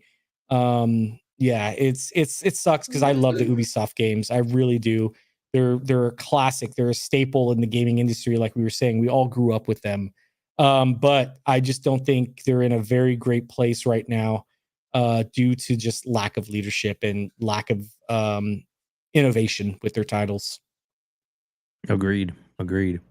Guys, anybody else any more thoughts? Good luck to Ubisoft. Yeah. There was one question in the chat. What happens if they do get sold with the cloud streaming? Is it one of those things where I know there were rumors that Xbox has like kind of like an option to shop it out, I guess, to find another distributor, but I honestly am not 100% positive on what that winds up being. Like, does the next person that buys Ubisoft have to honor that contract for the next 10 to 15 years, or is it something that Microsoft can say, we don't like Tencent having it taken over. We're gonna, work with Take-Two or somebody else or something like that. So this is exactly the nightmare scenario for the CMA. The CMA hates structural deals like this because of this, because you don't know what happens. And like, it's like what, not even a year. And the thing that they did to try to fix this problem is already going to be a problem. Right. And so whatever happens, the CMA is 100% going to get involved, and they're going to validate that what their concerns were are not going to be a concern again. So yes, I'm sure there's an exit clause. 100% there's going to be an exit clause. But that doesn't mean that will happen. It just means that the parties involved can't make it worse. Right. So that's going to be the thing. And it may be that the CMA says, well, okay, cool, but now Tencent's going to own it. I don't want Tencent to own. No, that's not what we wanted. Right. We wanted open markets. 10 cents freaking massive. That's the freaking Chinese government. Like, so they may say, no way, that's not going to happen. Or you have to then resell those rights. So this is the nightmare they don't want to deal with. This is why they hate structural deals like this. So yeah, it's a pain. It really is. The best case scenario for Microsoft is that they don't do anything that takes away the ownership from the Gameo family or somebody that as a proxy of the Gameo family, and it stays majority owned by the EU in some way. And that way they don't have to worry about that headache. But the CMA is 100% going to get involved. there's no way out of it. Right? Obviously, the EU is going to get involved if there is any change of ownership of a massive entity in the European Union. And CMA would likely get involved anyways, just because it's a massive thing, right? They would take a look. But in the case of this, because of that ABK deal, they're 100% going to be involved. There's no way around it. So yeah, it is quite a little headache. I don't know what happens with that part of it, right? Has it really panned out for them? I don't know. Maybe it has, maybe it hasn't, right? But yeah, it's this is why I think a rescue package is the better answer. It eliminates that whole stupidity. Yeah, but yeah, we'll see. Maybe some kind of couple of little deals here and there, for some exclusives with Splinter Cell or something like that. Maybe could help. I mean, I've also said that, hey, you know what? You have so many people. Why don't other companies go to you with their IP and say, hey, can you make my game? True. Yeah. There you go. You got people in house that do some work. Microsoft has plenty of IP sitting over there. It's like, hey, you want to like? They do. Even I guess Nintendo to make what they call the Bandai Namco to make Rayman. That was them, right? So Rayman, Mario. That didn't sell as well though, which is kind of disappointing, but. Well, they also make the Smash Brothers, right? And then Smash Brothers was made under Bandai Namco, one of their studios. Yeah. So, but Bandai's I don't know if you think Bandai might work with UB on that. That's a possibility too. I mean, I'm just saying. It's definitely unprecedented. There's definitely precedence for them doing something like that if they really need to get themselves out of hot water, as it were. They got to on anything they can, right? They got to kind of figure out ways to make money. And one of the things is like a guaranteed paycheck from somebody else. Yeah, that's always good. Exactly. Amen to that. Oh, goodness. Let's see. Last little comment there from Itchy Poo. Let's see. Yeah, let me read. Maybe the CMA agrees to let MS take back the rights, considering MS has demonstrated that they are more than willing to put games on all platforms. I think the problem wasn't that. It's that if cloud were to take off, it would be too much power of consolidation for one company to have that much IP in the cloud. That was what their concern was, and that probably still stays. And they're giving it the runway, 10 years, 15 years to figure out if cloud does anything. If it does, then this was a good deal. And from a consumer perspective, it may help. Otherwise it won't matter. And then they can just, relinquish back or whatever. But we'll see. We'll see what happens. For sure. Well, guys, thanks to everybody for joining us tonight. What a great show, great cast. And also thanks to Dreadpool, who was here earlier and had to step out because we went a little long tonight. But you know what? We had a lot of fun. I didn't have to work tonight, so that's why I was like, fuck it, let's go. So and Fuzzy's like, I gotta get some sleep. I'm sorry. Corkenstein's like, God, let's we got late breaking news. It was awesome. Yeah. We did get I'm actually going into work after this, so oh shit, dude. I'm sorry. No, Sorry. it's no problem. No, it's no problem. I got plenty of time. Cool. Like we will wrap this up. At Dreadpool, yeah, thanks, man. It's a great show. And chat, everybody, thank you so much for that. So, guys, thank you all very much for joining us. We're going around the horn real quick. Corkenstein, please tell everybody where they can find you, what shows you're on, and how they can reach out to you on social media. Yeah, so you guys can find me on Twitter or X at the Corkenstein. Currently working with some guys on bringing back Game Pass Gumbo, where we talk about food and gaming associated with that, or the games and food associated with that. Little history there, and usually I think we're going to come back with COD, Call of Duty, where we eat MREs live on air, which will be kind of cool. We're getting into the process of that, trying to get that. And then I just made a proof of concept video for Xbox Talks to bring that back for our, because those that don't know, I mod the Xbox subreddit community, our Xbox, and we used to do a podcast for them, which unfortunately Reddit took down the podcasting platform. So we moved to YouTube, and we kind of just stagnated there. For those that don't know as well, we merged all the subreddits together. So now there's not 5 or 6 different Xbox subreddits. It's all housed under one, which took a lot of time, which we had to put the back burner. So Xbox Talks is going to be coming back hopefully soon. Like I said, I'm just doing different proof of concepts for the guys to see which ones they like best. And then we'll kind of go forward from there. But yep, pretty much Xbox Talks, Game Pass Gumbo. And for the most active, you can find me on Twitter at the Corkenstein or on Threads at Corkenstein. Excellent. Thank you so much for joining us tonight, man. Great input and viewpoints as always. We appreciate you. Hopefully you'll come back with us again. Love to have you on. Love to have you back on. Yeah, anytime. Thank you to the panel members as well. Thank you guys so much. You guys have been so awesome. Your community, like I said, just Fonz had me cracking up the whole entire time with his comments. Your community has been so awesome. Just really great. Thank you guys so much. Well, thanks again. Thanks for being here, man. Like I said, and thank you for being a great member of this community as well. We appreciate you, man. So Fuzzy Belvedere on the road. Where are you at anyway? And why are you there? And then tell everybody where you're going to be and all that. You have more shows than Pong does right now. So let's admit you and Pong are in competition for podcast. Well, right now I'm in Baltimore. We just finished up Monster Mania 60. For those that are horror fans like Dave and I, and even Dreadpool from earlier, there's just like there's video game cons or Comic Cons and things like that. There's horror ones as well. You had all the cast, like a reunion cast for Scream, the original one, and then some of the ones from 2 and 3 as well. But me and the wife just go to these like at least once a month, sometimes multiple times a month. But it's always a fun time. Get to take pictures with the stars, buy some of the memorabilia, autograph stuff, especially if you have like movie posters and things. It's always cool to come out to these things. But speaking of like the horror genre in general, you can find me and my wife on a podcast on Fridays at 6 p.m. Eastern Standard Time. Have many of the community members like Dave, like Dreadpool, Wilmy, as well as Mav, Mr. Boomstick, and a few others. And I'm still finding more and more people that are also fans of horror as well that I'm going to get into the mix on there. The show is called Fright Night with Ferocious Fee, Fridays, 6 p.m. Eastern Standard Time. New channel. Just do a search on YouTube. I'll try to put the link in the chat soon. And then you can always find me on Double Barrel. You can find me on Double Barrel Gaming Mondays and Fridays for Xbox Lunch Break Special and Breakfast with Boom in the morning, with Corkenstein on Fridays. And sometimes we haven't had Corkenstein for Monday for a bit, but hopefully we'll get schedules in tune here soon. And then you can also find me on Fun Speculations channel, also on Mondays and Fridays for FSP, as well as for Xbox Ultimate. PTK Blam's channel for the Shop podcast on Saturdays at 10 p.m.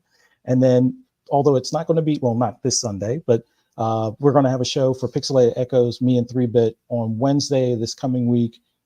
Check it out. It should be around 8 p.m. on Wednesday, but normally we're, right after this show on Sundays on YouTube and stuff. But thank you, Dave. Thank you, guys. Love your guys' takes on stuff. Just love, just talking games and having fun in this community. And the chat was awesome. Thank you guys for the interactions and a lot of the stroker jokes and things like that earlier. Had to ring it up again, didn't you? Thanks, Fuzzy. I'm just kidding. This was an awesome time. It was awesome. Thank you. And thank you so much. You made it awesome, dude. Thank you so much for being here. Psychonauts from Fun Speculation wanted to let you know that he is a big horror fan as well. Yes. So maybe you reach out to him sometime. Psychonauts he's a good dude and a good stoner. I mean, gamer. Sorry, was that loud? Just kidding. Yes. And then Strive asked if you would drop the link to your wife's YouTube channel in the chat there, so he can click on that and they can subscribe to that. It's like every Friday they do a really good show. It's a lot of fun. They talk about horror movies and all kinds of fun stuff. I'm telling you, one of these days you're gonna have to watch Bloodsucking Freaks, and you tell me what you think about that one. Okay. You ever heard of it? No, one I haven't. It's macabre. For sure. Okay. Ooh, buddy, it's very, very bizarre.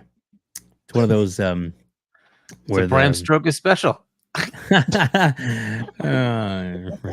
And let's see, it was good having Hargeet as a host for a while. And no, I'm just kidding.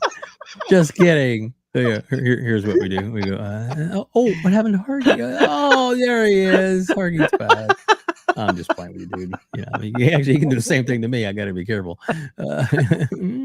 Anyway, but Hargeet, dude, please tell everybody where they can find you. Tell them about your book, all that kind of good stuff you got going, and how you like picking on me. Yeah, subscribe to my channel at Hargeet Chani 1 on YouTube. If you want to pick up my book, it's a sci-fi novel. Sort of on a Mass Effect type story. Shop.chani.us. It'll point you over to all the stores and Barnes & Noble and Amazon and whatnot. If you want to pick up my merch, there's merch there as well, or get a signed copy if you like. And then I'll be on with Boom on Wednesday. Double Barrel Gaming is the channel, 7 p.m. U.S. Eastern Time for primetime gaming, and then with Fonz, and we'll have fun going back and forth on the uselessness of Halo and how 343 is a massive fail. So check that out at 10 p.m. U.S. Eastern Time on Fonz Gaming's channel. There you go. And Fuzzy did drop the link in the chat, so if you guys get a chance to, if you want to, so click on that chat. It's Fridays at 6 p.m. Eastern Standard Time. It's him and his wife. They do a really good horror podcast, so check that out if you're into horror movies like we are.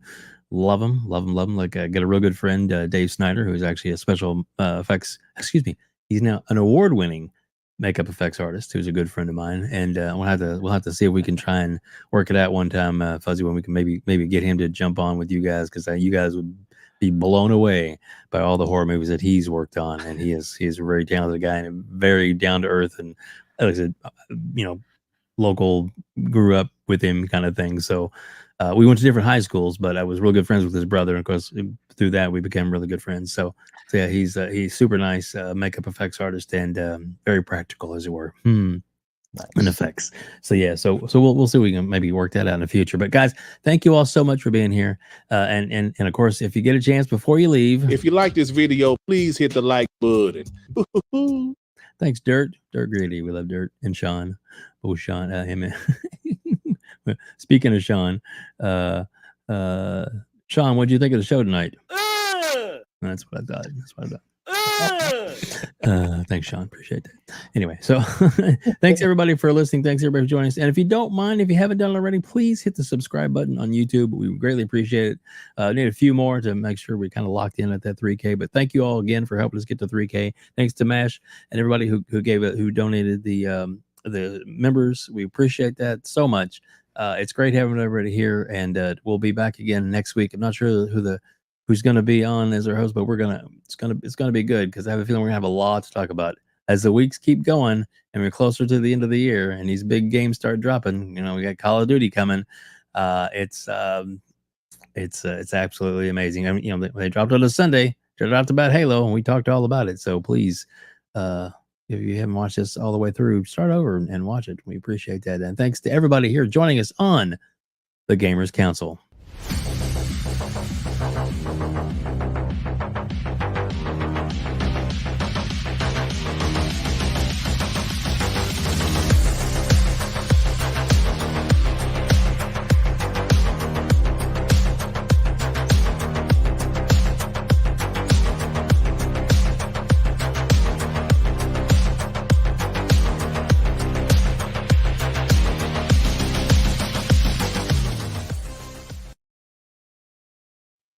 Game over.